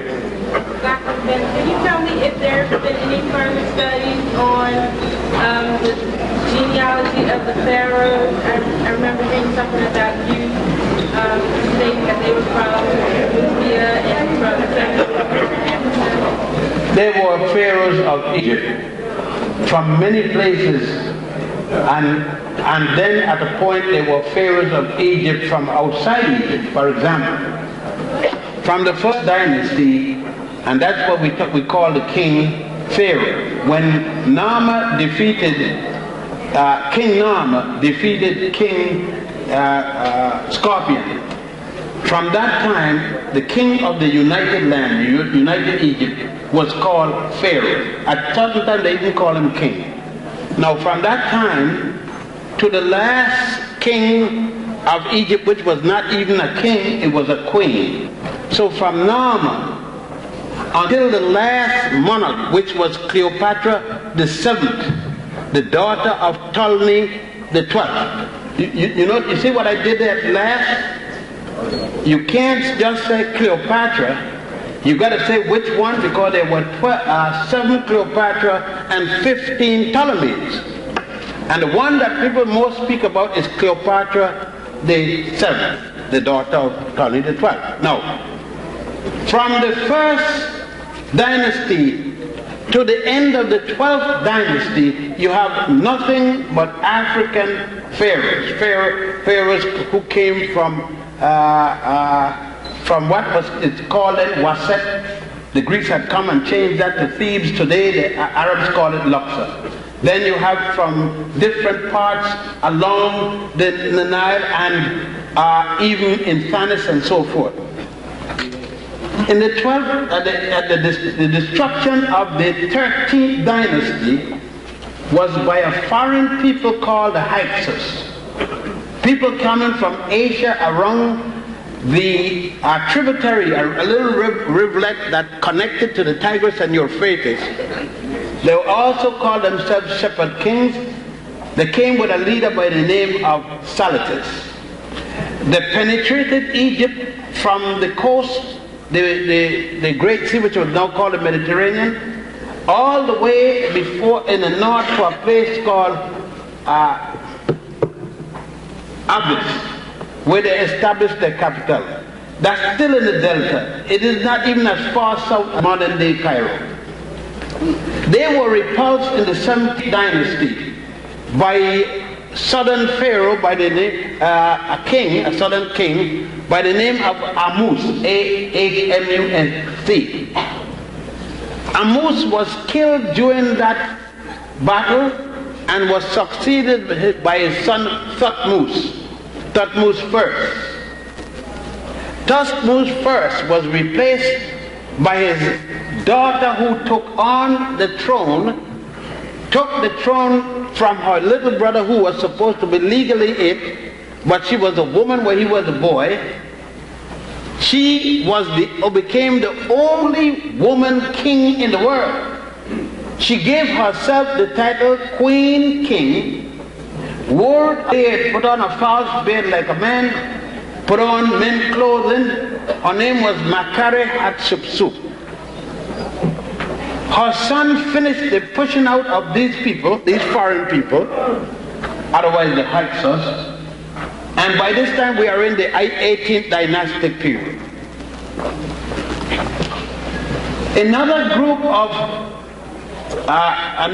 of people came in and ruled, and that was the Ethiopians and the Nubians. But before they came in to rule, there was still another foreign group, and that was a group of people called the Assyrians. Have nothing to do with Syria. The leader of the Assyrian was a man called Ashurbanipal. Ashurbanipal took over in 714 before the Common Era, the 25th dynasty.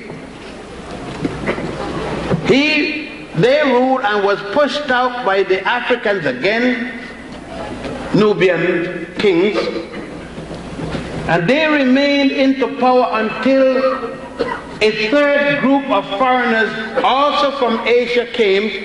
That would be the Persians under the leadership of Cambyses, who was serving Darius I. That would bring us to 525 before the Common Era. The first group of Europeans are to come as conquerors. That would be the Greeks under the leadership of Alexander II, the son of Philadelphus. And that would be in 332. The Greeks, or Macedonian Greeks, ruled until the coming of Augustus the Caesar, and that would be 47. While on the throne was Cleopatra VII, the daughter of Ptolemy XII, who called himself the New Cyrus. And so ended Pharaonic rule. So you had all kinds of people. By the way, the Jews who claimed that they were ruled by the Egyptians that mistreat them, that's a lie, because the time when they came in, the Hyksos was ruling. And when they're supposed to have left, the Hyksos had just lose the leg. So that if they were there, they were collaborators anyhow. Yeah. And were kicked out at a particular time. But there's no mention of such in any Egyptian writing or any other writing of the nations around the area. This person here, this gentleman here, yes. Yes, I read the newspaper last week, and when I read the editor of the paper answered one of the persons who asked a question. The question was, were the Egyptians white? And this editor, of course, a white editor, said, yes, the Egyptians were never black, and they will never be classed as black. They are black. They are white. Would you please verify that? I think the Egyptians are black. Well, I just went down, and obviously the editor didn't know what I've just stated. They can't say nothing else without knowing the facts, because they have said so that long. You know, I was at the second floor of the museum in Cairo, standing up there, two statues of Tutankhamun facing each other. They face east and west. You enter the Tutankhamun exhibit through these two statues, life-size. They are jet black. They can't get blacker than that. But a guide was there, and they had a group of people from the religious belt, and they had all the little bags showing that they had just come from Israel. They came from the States. While the guide was speaking, one of the ladies said, "Look how black he was. Was he black?" And the guide said, "Yes, ma'am." She said, No, you must have misunderstood me. "Was he black?" And the guy said, "Yes, ma'am." She said, "I refuse to accept that. And the guy said, okay, go along with your ignorance. You know, I got a book I'm doing now. On the same second floor, there is a note by Gaston Maspero. And he was speaking about Mahepa. Mahepa is one of the jet black picture in the Book of the Dead, because in the Book of the Dead, the mummies are generally shown as white. If it is a god or the person is resurrected, it's shown as green, new life, and red. So Maspero could not deal with Mahepa being black. So he said, in dealing with it, the mummy which he saw obviously was about 20 years of age and a relative to Queen Thoya. Thoya is the mother of Ramesses II and wife of Setaiwan. And he said, he was Negroid, not actually Negro. Now, you know, I guess they will say that, let's take for instance, let's take an obvious thing. Queen Nefertari, not Nefertiti. Nefertari was the queen of Nubia who married Ramesses II, the king of and pharaoh of Egypt. I wonder what that editor will call their children. I mean, in America, if you got 1 billionth to the trillionth power, to the X factor minus, and square the differential of that, you got black blood. Look, this system is so racist that you, right in here, you got Merentar Ramesses' son out there, killing his enemy, and you see the enemies in 4 different colors. The only color you don't see out there is black, white. Now, the European told us all kind of things. Tell us, number one, he tell us that white is not a color, then how the hell we see them? Anything he tell us, we're supposed to accept. When I was going to school, they tell me there were 5 continents. Australia was the biggest island. Now they got 7 continents and Australia is one of them. They tell me the lion was the king of the jungle. I went to the jungle looking for a lion and couldn't find a single lion.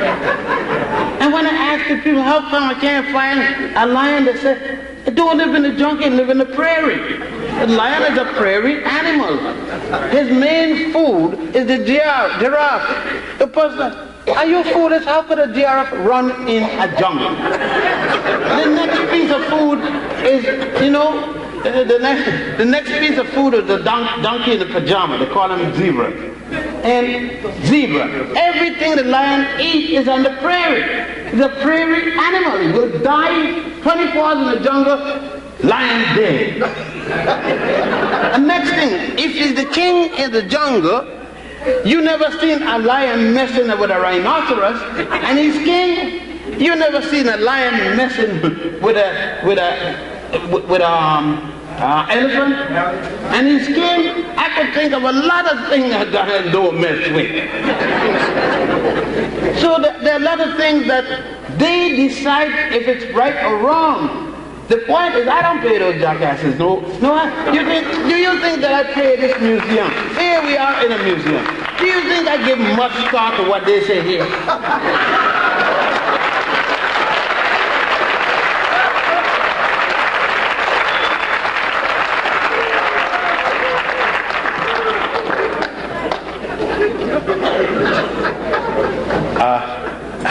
I'm in an awkward position, Colin.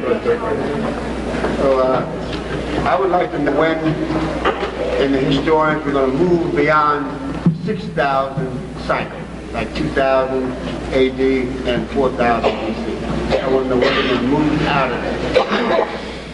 I don't think that anyone is going to move this. You know, you can't move things when you don't have power. Powerless people do powerless things.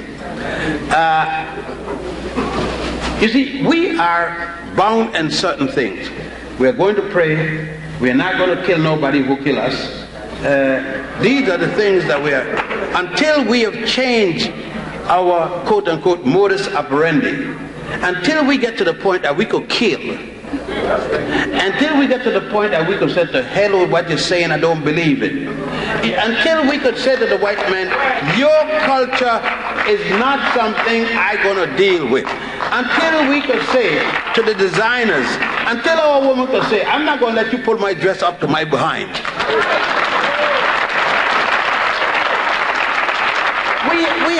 We have to be able to say that styles, that's this, that all them stupidness don't govern me. We have to. We can't say we're going to be an African people yet do everything that they tell us do. And until that time, we're not going to change anything. Yes. It's Dr. Ben.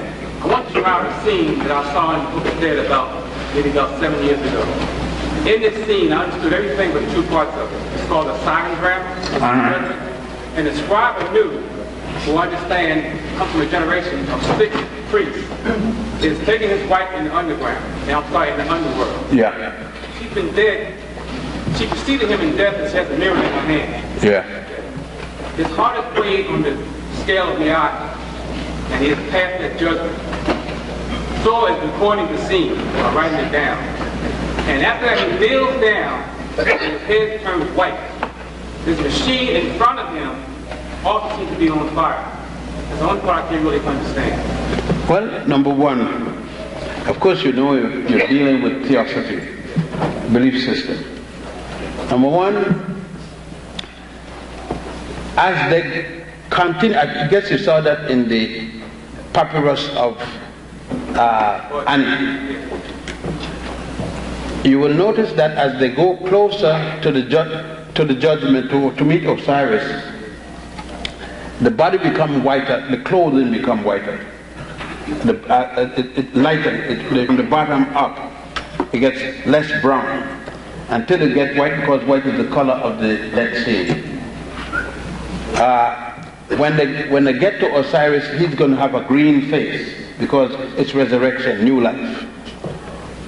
Now, symbolism is the point, but what you're talking about is if he passed, when he passed the weighing of the heart against the feather of truth. There's a heart, a symbolic heart, and there's a feather. That Amut, the animal that's going to devour the heart. When she passes, it doesn't devour the heart. Therefore, since he now has his heart, he has blood to continue. If he had not passed, Amut would devour the clock. So they show symbolically, they have to show a different coloration. Just for, in other words, it's part of it is symbolic, and they use color to demonstrate so that you can see the transformation of things going on. Because after that, after that, he's going to meet Ma'at. He has to still meet Ma'at. The weighing of the heart is with Ma'at. Now, why is White Tutu carrying a mirror? And in this scene, above Osiris... Because she's seen her image. Okay. Well, now, above Osiris, it has the upside down effect with the wings, with the balance. I couldn't understand the... That's Kepra. Okay. Kepra. Sister over here. Dr. Ben, could you enlighten me about the story of Queen of Sheba and Solomon, and the second part is Haile Selassie, the last heir or the last member of the Kedah and Solomon's family or bloodline? Well, first of all, let me put it in proper perspective. Makeda was not the Queen of Sheba. She was the Queen of Aksum or Ethiopia and the Empress of Sheba. She was queen of Ethiopia and conquered Sheba. Sheba is on the Arabian coast. Ethiopia is on the African coast. When a queen conquer another queen or kings, she become an empress. So she was the empire. Sheba had become a part of the empire. I just want to clear that up. Now, the question with her and Solomon relates to Songs of Solomon chapter 1. The most specific part of that is verses 1 to whatever it is till you get to chapter 2. This myth that when Makeda went up to Solomon, in this communication that went on between them, there came a time when she mated with Solomon. He was wise and she took all the money he had, a little bit of change, because her bodyguard was bigger than his whole army, and he was so wise, and she went to him with a little goat pasture country called Israel, as against this monstrous empire that she had.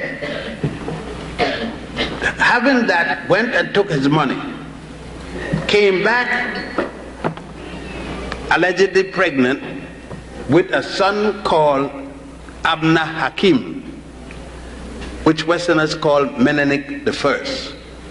But the proper name in Ethiopian language is Abna Hakim.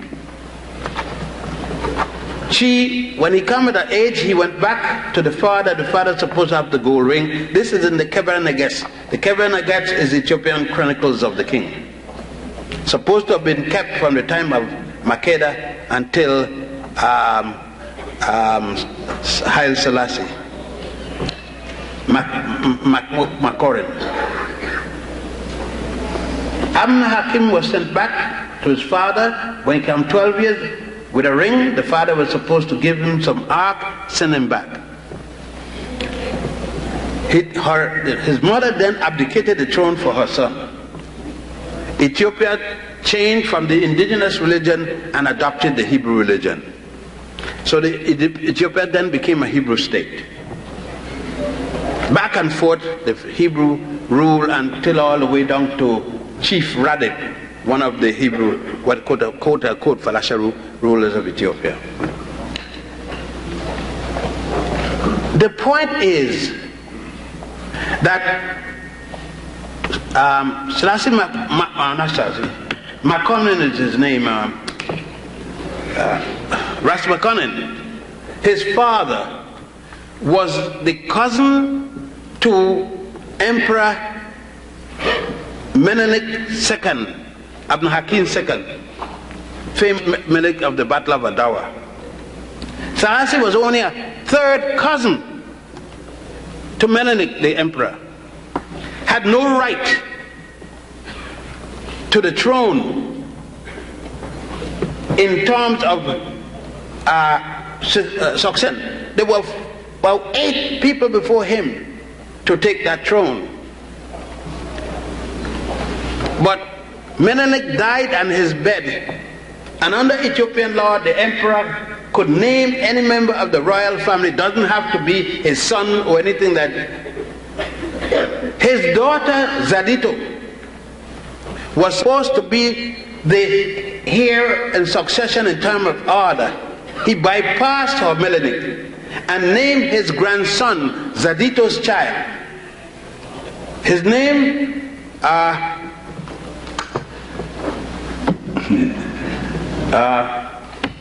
Lidjasu, Lidj, one name Yasu. Selassie and Abuna Johannes. Abuna is the head of the church, the Coptic church at the time. They changed the name now to the Ethiopian National Church. He and Abuna Johannes conspired with the French and the British to overthrow Yasu, because Yasu wanted to unify Ethiopia. Ethiopia was fighting the Jews, the Christians, the Muslims, was killing out each other every day. And Yasu wanted to stop that and go back, because he wanted to do what his grandfather had done, organized to overthrow the Europeans out of the place, like his father his grandfather tried to do at the Battle of Adawa in 1896. They overthrow Yasu, put him in a dungeon, but he escaped. The British and the French went out to find Yasu. They did, and turned him back to Selassie, who was supposed to be taking care after Selassie and Abuna had poisoned his mother, Zeta. When they got him back in their hand, they put him in a dungeon and put a 24-hour guard on him, and he died there in his feast. Selassie then took over, he and Abuna Johannes, and in 1900, that's to 1924, and in 1927 they usurped the throne, naming Selassie as the emperor. It is nothing special about Selassie because she, Zadita, Makeda, was the one that brought to the throne the name her son the Lion of Judah. All emperors of Ethiopia from that time carried the name Lion of Judah. It wasn't a big deal. He just carried the name that others were carrying. Now as to legitimacy, he had no legitimacy. He took the throne by killing both Zadita and her son, the Jasu. As a matter of fact, that's why I am in the West. My father was working for the Jasu in Brazil as the consul general. In 1924, we were sent there. Shortly after we went there is when the first overthrow came. And then if anybody that was called back home and working for the Jasu was hanged. My father didn't want to be a dead patriot. And so he went back to Puerto Rico with my mother. That's my mother's country, through Cuba. And then we stood in Puerto Rico and the Virgin Islands for a number of years before I went back to Ethiopia. In 1959, working for the United Nations, when I went to Ethiopia, he locked me up. The United Nations had to get me out as a dangerous Ethiopian, because you can't get rid of your Ethiopian citizenship. Once you're born there, you are for the rest of your life under Ethiopian law. But the United Nations got me out. My father wanted to get back. My father died 102 years old. At 96, he petitioned, 96 and blind. He petitioned Ethiopia for return, and Selassie turned him down. He said he was a dangerous enemy to the state. So, isn't somebody I got anything good to say about?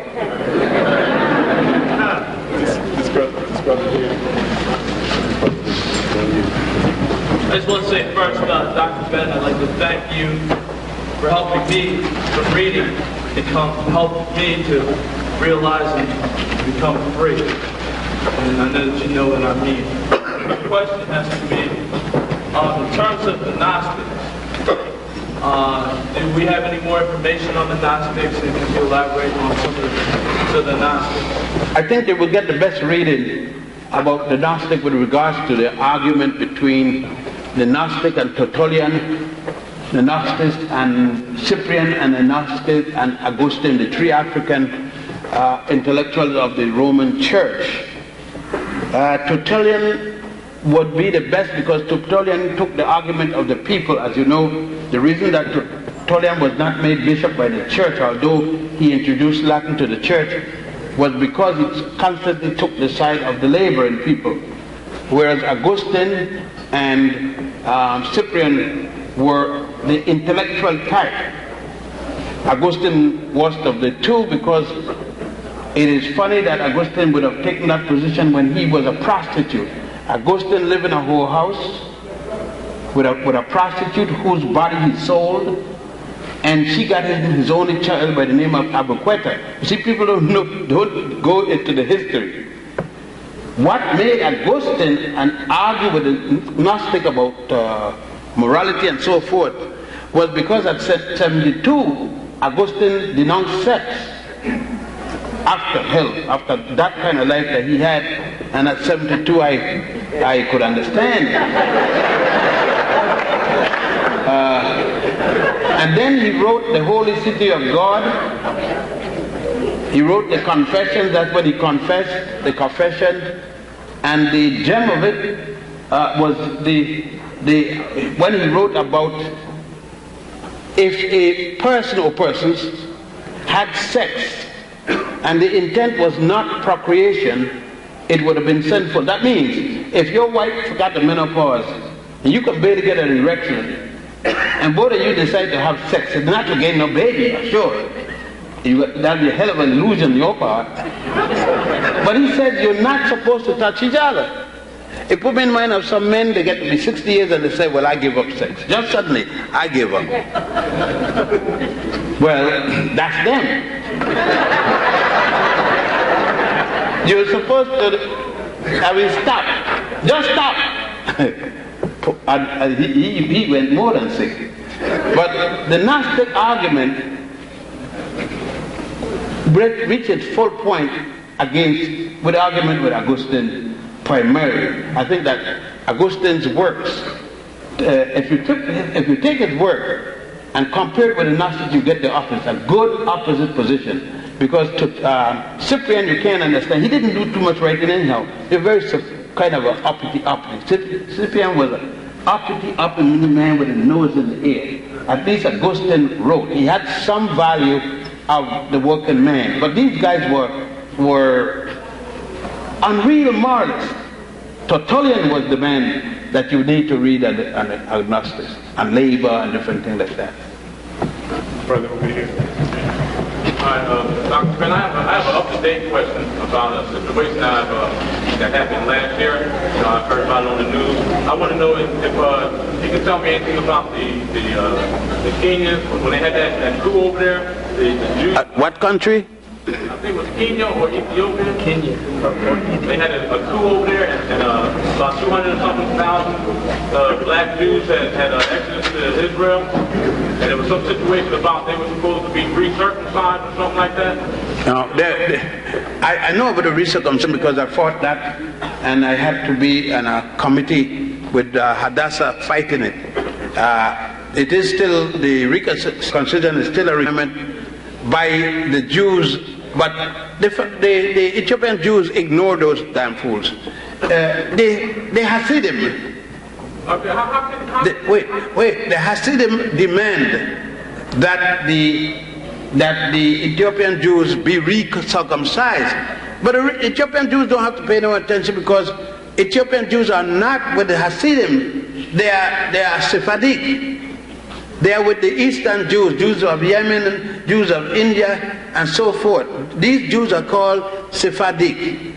The Hasidim are called Ashkenazi, the European Jews. So they say it, unless the Ethiopian Jew want to be a fool and join one of them synagogue, they don't have to accept that. But the fact is still there that the Hasidim does not recognize the Ethiopian Jews as Jews because they said they have to do the circumcision. It is these damn fools going to decide that they're in charge of Judaism, and they decide what is kosher and what isn't kosher.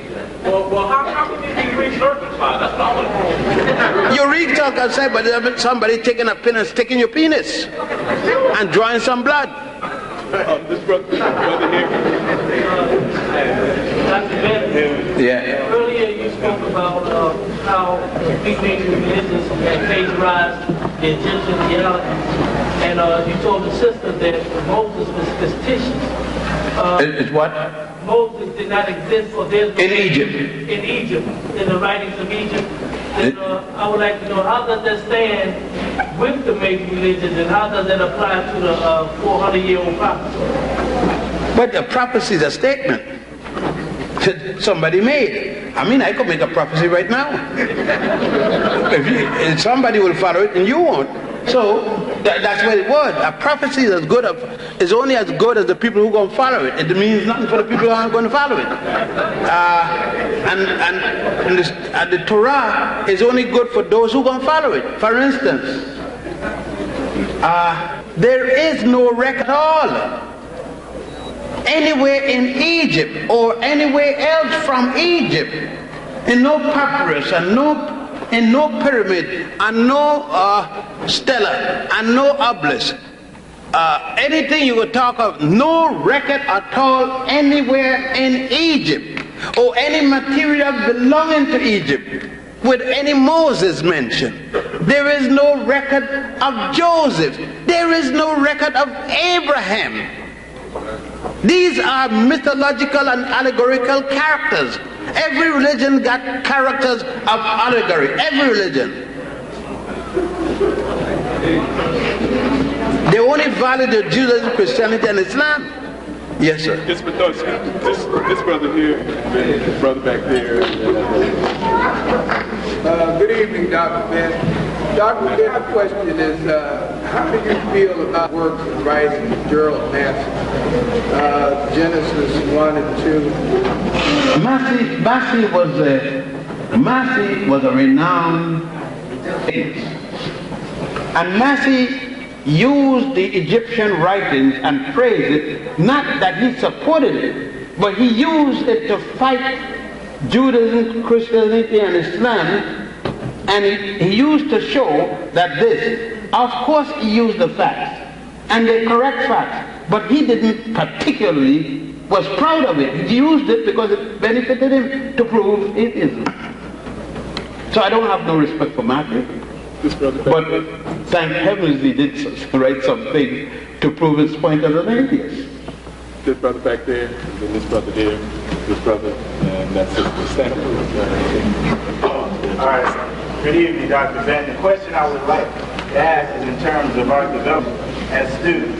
One of the mistakes that I see that we make, specifically in terms of me as I was developing, is that we tend to get stuck in two different areas. The first is the present time. Those of us who say we got to do something now, we got to do it and ignore history. And those of us who get stuck in the history of ancient times where we want to be kings and queens again, but not deal with reality. How do we strike a balance?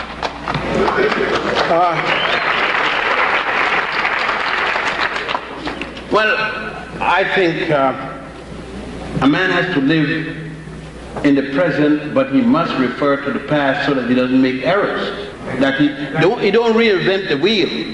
For instance, a man who spent all his time reading but forget to support his wife and child, or his woman and child, is a jackass. You have to deal with your realism. The realism: you must eat, you must be housed, and you must clothe yourself. You must equally see to it that those connected with you get those kind of benefits. That's your realism. Your realism is also, in order to make it possible that you can do those things, you must know what the past is, what you're dealing with, both past and future, past and present, and to be able to direct to some degree what the future will be. So then a man must look at all things. He can't just look at one and ignore the other. I can't tell you better than that, because I will have to have specific cases. But in generality, a man must look at the past, he must look at the present, so that he can predict or determine to some extent the future.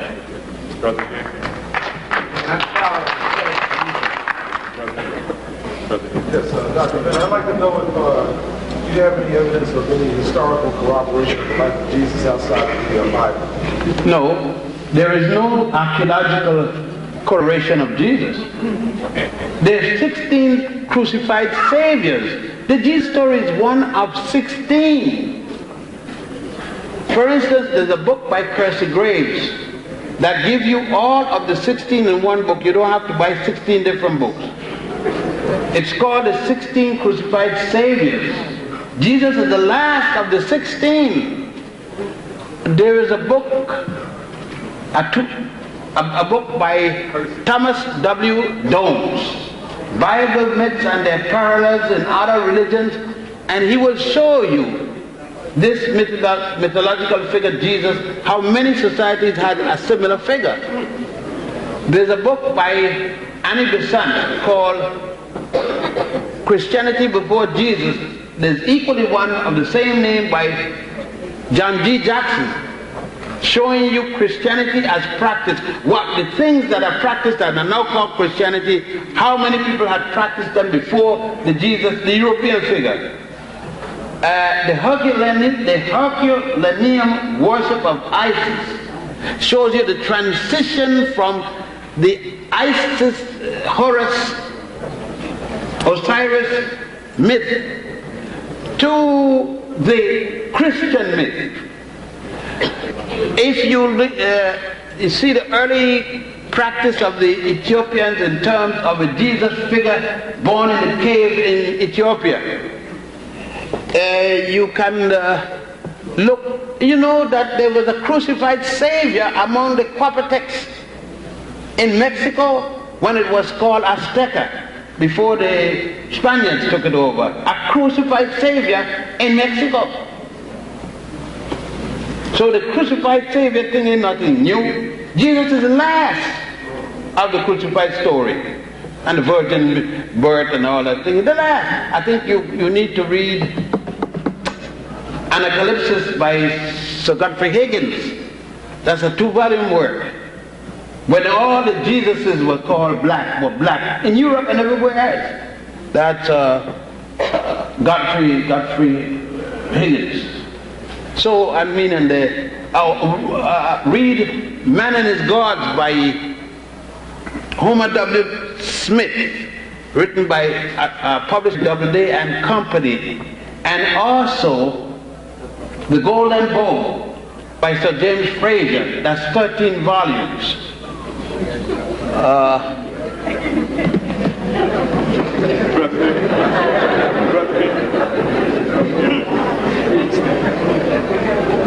Yeah. Yes. Can you tell me the origin of the term Asiatic black man? Is that an accurate term? Asiatic black man, that term come from Elijah Muhammad. But people forget that the same Elijah Muhammad operated at 128th Street on 8th Avenue as Motmot. And then he didn't say that. He operated as a member of the Moorish Science when he was in Detroit. And then he went to Chicago, is when he come up with the Farad thing, which nobody else have seen but himself.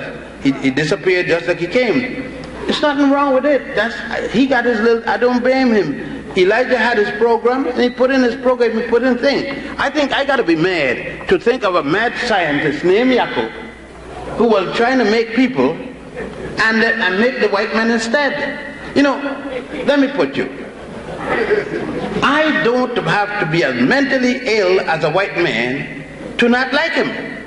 I don't have to adopt the Protocols of Zion, that stupid book by Henry Ford, because Van Rothschild refused to loan Henry Ford money to mass produce his cars. Did turn him down, and he got so and wrote this book about the Jews. I don't have to go as stupid as Henry Ford was. I got enough genuine things that Jews wrote and Jews did, including the role in the slave trade, the white Jews, to deal with them on the basis that I don't have to be just as stupid as them in order to look like a jackass and then disqualify myself. No. That's why I said they could call me controversial, but the point is to shake my facts.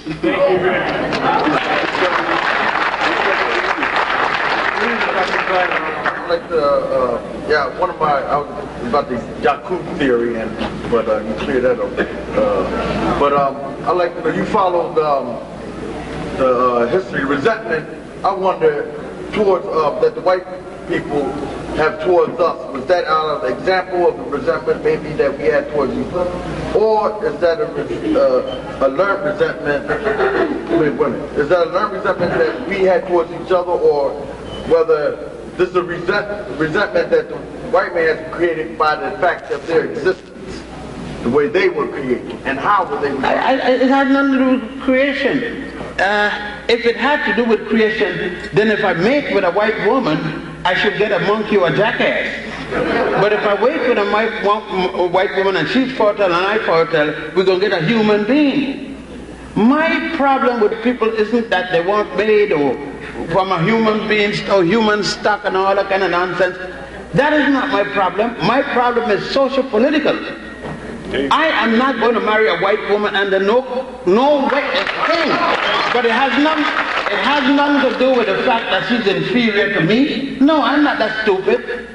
If she was inferior, then she couldn't get a child if we mate. I ain't going to mate with her to prove it because I see it done already. But it doesn't go to that.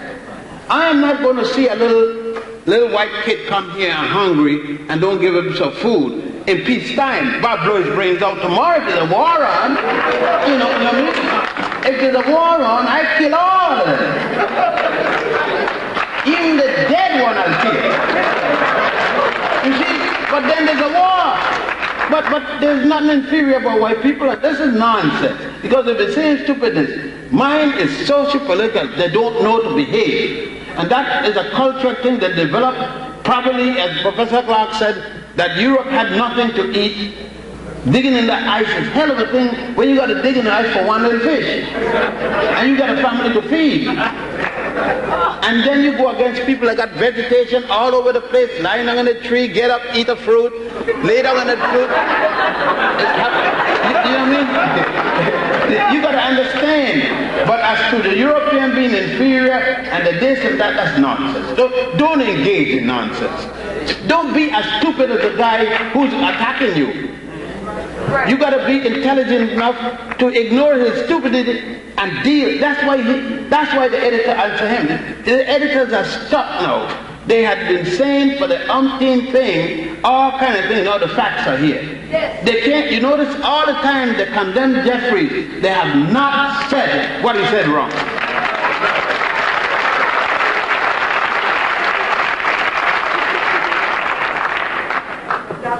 I'm wondering if you could tell us a little bit what the relationship between the ancient Egyptian religion is and what Europeans have called traditional African religions, other African religions. None. Our religion is a tradition.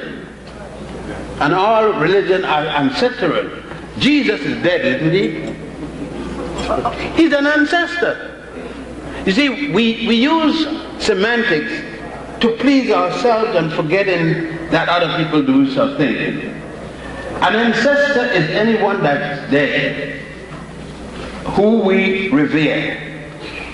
Jesus is dead, Moses is dead, Abraham is dead. And all these characters that I named, people worship or revere them. And why can't Africans of any group, whether it be in Egypt or in Central Africa, revere their past tradition? Don't we go to the church and have communion? Isn't that tradition? Don't we have what they call a cannibal service in church? Eat. This is my body. Drink. This is my blood. Isn't that a cannibalistic service? It gets worse. Look at the transition. Wash me in your blood, O Lord, and I shall be whiter than snow.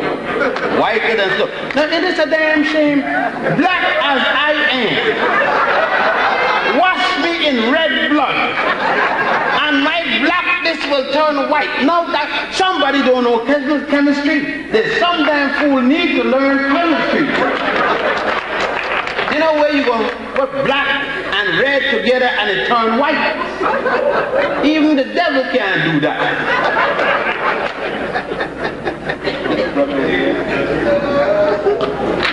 Dr. Zen. Yes, sir. Do you agree with Dr. Francis Cress Welsing and Dr. Bernard Jeffries that white people are albino mutants? And if they are, what is the date of their... I'm not a paleontologist, and I must state my ignorance on that subject. I respect Dr. Welsing and Eddie Fuller, Billy Fuller, and Dr. Welsing's father, all of them, and Dr. Richard King. I've read their works. I do not have the expertise to appraise it, yes, bad or good. You need somebody who is a paleontologist or deals area to say whether or not their work is right or wrong. I think that in certain works I can only say it's interesting because I don't have the capacity to say it's good or bad. Well, why do they not have any pigmentation? I told you, I am not a paleontologist. And I don't know. There are a lot of things I don't know. Dr.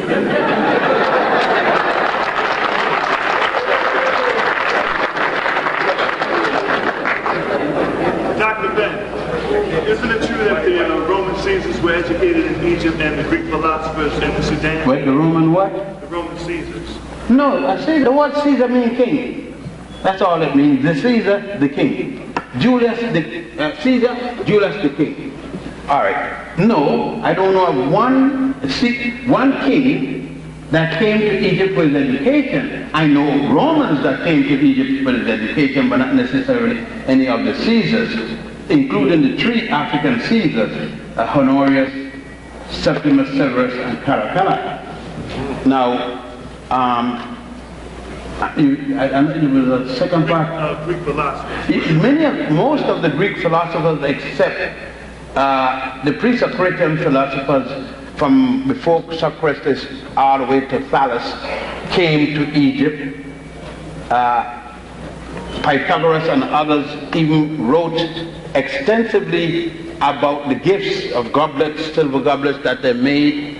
Many of them wrote about the pain they had to suffer with being of the age they were when they came to take the circumcision to start the classes.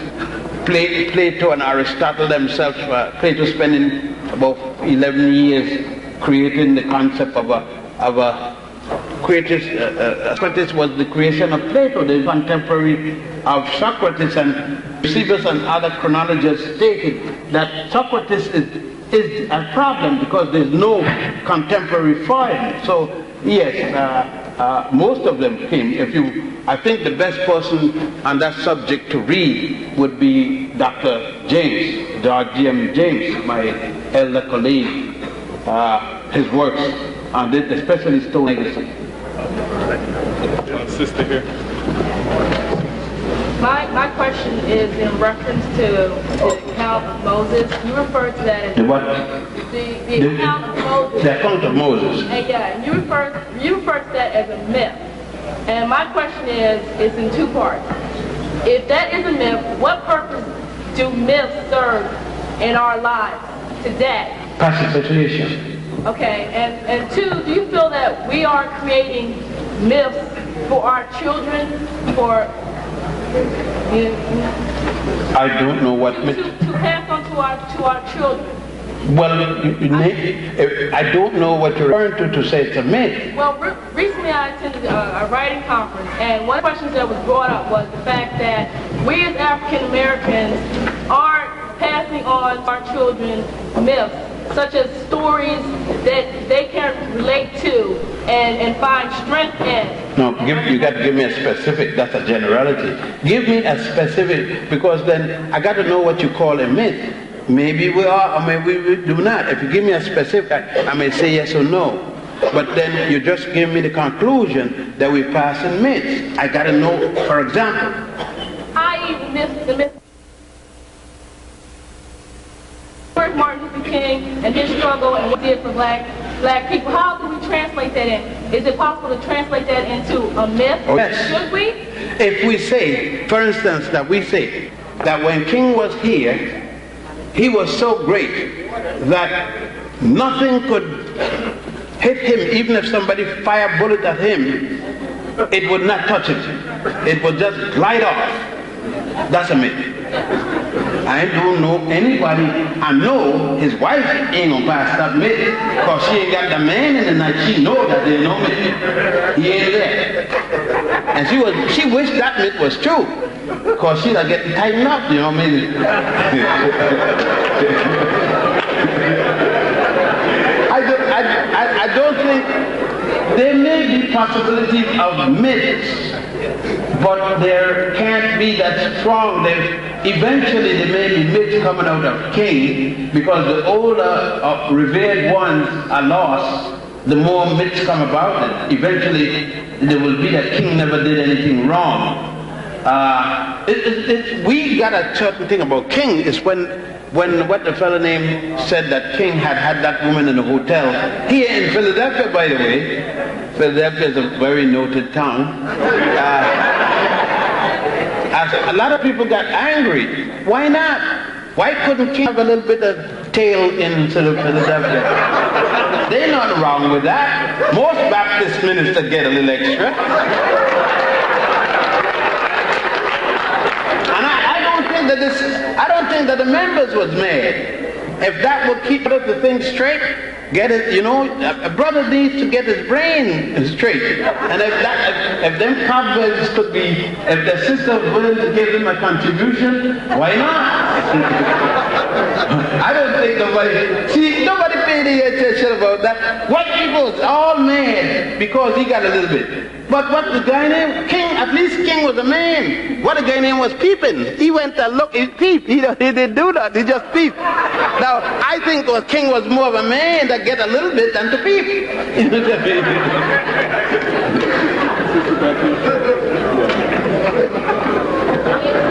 My question is, since Africa is the origin of all things... I didn't say that. Okay. So what I'm just trying to get clear in my mind is the origin of race. I'm trying to study race. And could you elaborate a little bit of origins for me, like from Egyptian perspective, Egypt? I don't understand Egypt, China. I'm trying to get, could you recommend someone, as being the African people, could you explain to me how the transition came about and the approximate time when we have a record of the race first born? We don't have a record of when race was started. When it comes to race, sister, you talk about myths, allegories, and all kind of things. This is the way I put it, and see if you agree with me or disagree. I don't know myself. Now, this is how I deal safely. I say, the oldest known, hear that word I just put there? The oldest known human fossil today is Denknesh. Denknesh is called by Westerners Lucy. She is dated, body, the bone is 3.2 million years old. The oldest male human fossil known is Zinsanchibus poeti, dated at 1.7 million years old. Remember I said? No. Now, suppose in the morning they dig up one older than that. I'm not wrong. I said the oldest known as of this moment. So that's the only thing you could be correct on, sister, is the oldest known date. No one knows who is the oldest or who is the first. We don't know. They call so-called missing link. Nobody knows. Anybody tell you who's the oldest? He is out his birth and she's out their birth. If they knew that much, you think they'll be here talking about they'll have been out there writing all kind of books. They'll have been out there selling all kind of dirt. Nobody knows who's the oldest. It is racist to be racist to say that you know who's the oldest. And it is a guy that got everybody needs that doesn't have no strength in his own race. He's begging the point. He's begging the question. I don't need it. And you don't need it. This brother here.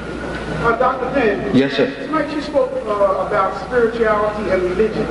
Can you differentiate between what spirituality is? Yes, spirituality is the belief in, the practice, the doing of. Religion is the organization around which spirituality is used. Religion is a business.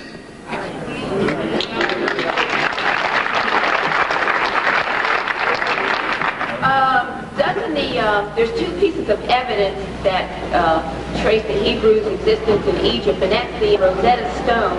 Mm-hmm. And then I saw a documentary. Excuse me, Rosetta Stone got nothing to do with the Jews.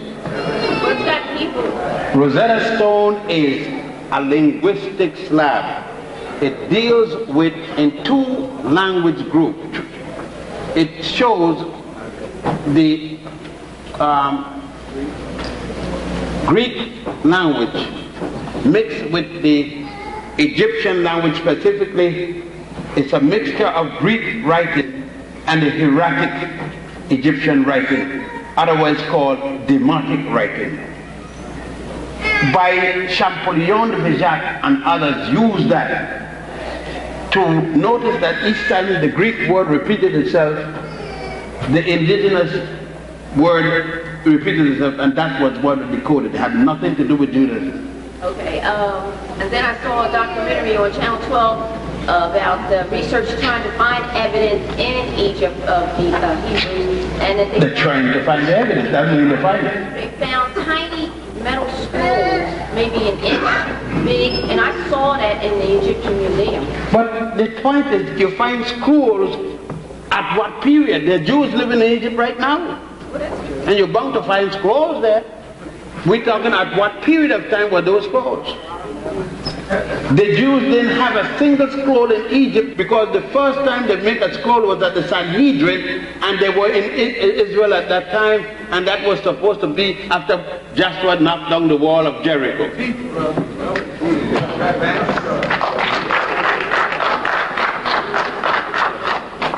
Good evening, Dr. Bennett. Could you elaborate on the term, he was a man, but he walked like a tree? Yes, that's a Christian terminology. It meant a tree walks in this manner. When the wind blows, the tree goes like this, but it goes no place.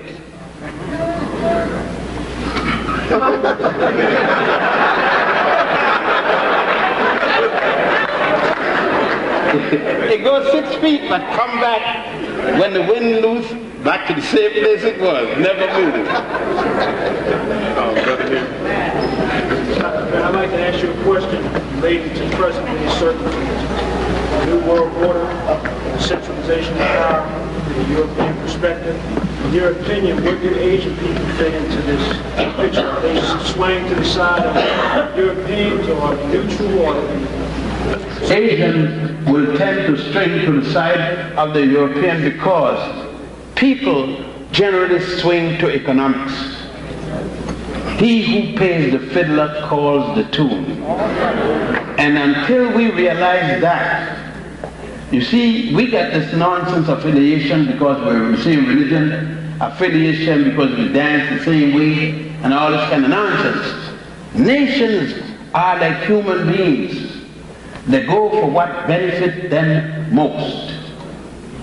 Don't expect Asians to come here and join with you when you're at the bottom of the social heap. Nobody go to a country to join the bottom. So when you travel, you think, I'm in Egypt now. Do you think I'm going there to live at the bottom of the heap? I'm going back next Saturday and next Friday to receive an award from the president. They were going to jail me last year. Last year they charged me with treason and all kind of things. This year the president is going to give me an award. You see, they find, they think that they said they were wrong and they were not wrong. And now I brought so many tourists, they don't want me to stop bringing tourists. So they're going to give me an award now. But last year they almost killed me. You think it's because this president suddenly loved me? No. He knows it wasn't worth killing me. And he's want to make sure that I bring some more money again. You know, you think I got going there to Egypt to go and look and said, no, I want to be the poorest guy sleeping on the street because I love people. Like hell, I love poor people, but I can help poor people with $1 in my pocket. I can't help them with no money. So I got to be in a position to get the money to transfer it to them. So we got this love business and this romantic love. You know what I tell my daughter? If I see you come here with a broke guy talking about you gonna marry him, I gonna bust you behind. What can a broke man do for you? You broke, he broke. You're gonna starve to death. So you come here, tell me, Daddy, I am in love with this fellow. He got a good job, he got some money in the bank. Then you could love. Darling, you cannot have broke. It doesn't allow it. You know you hungry? The woman hungry, you go talk, baby, that's love. Love on an empty stomach, the next thing, gas going all over the place.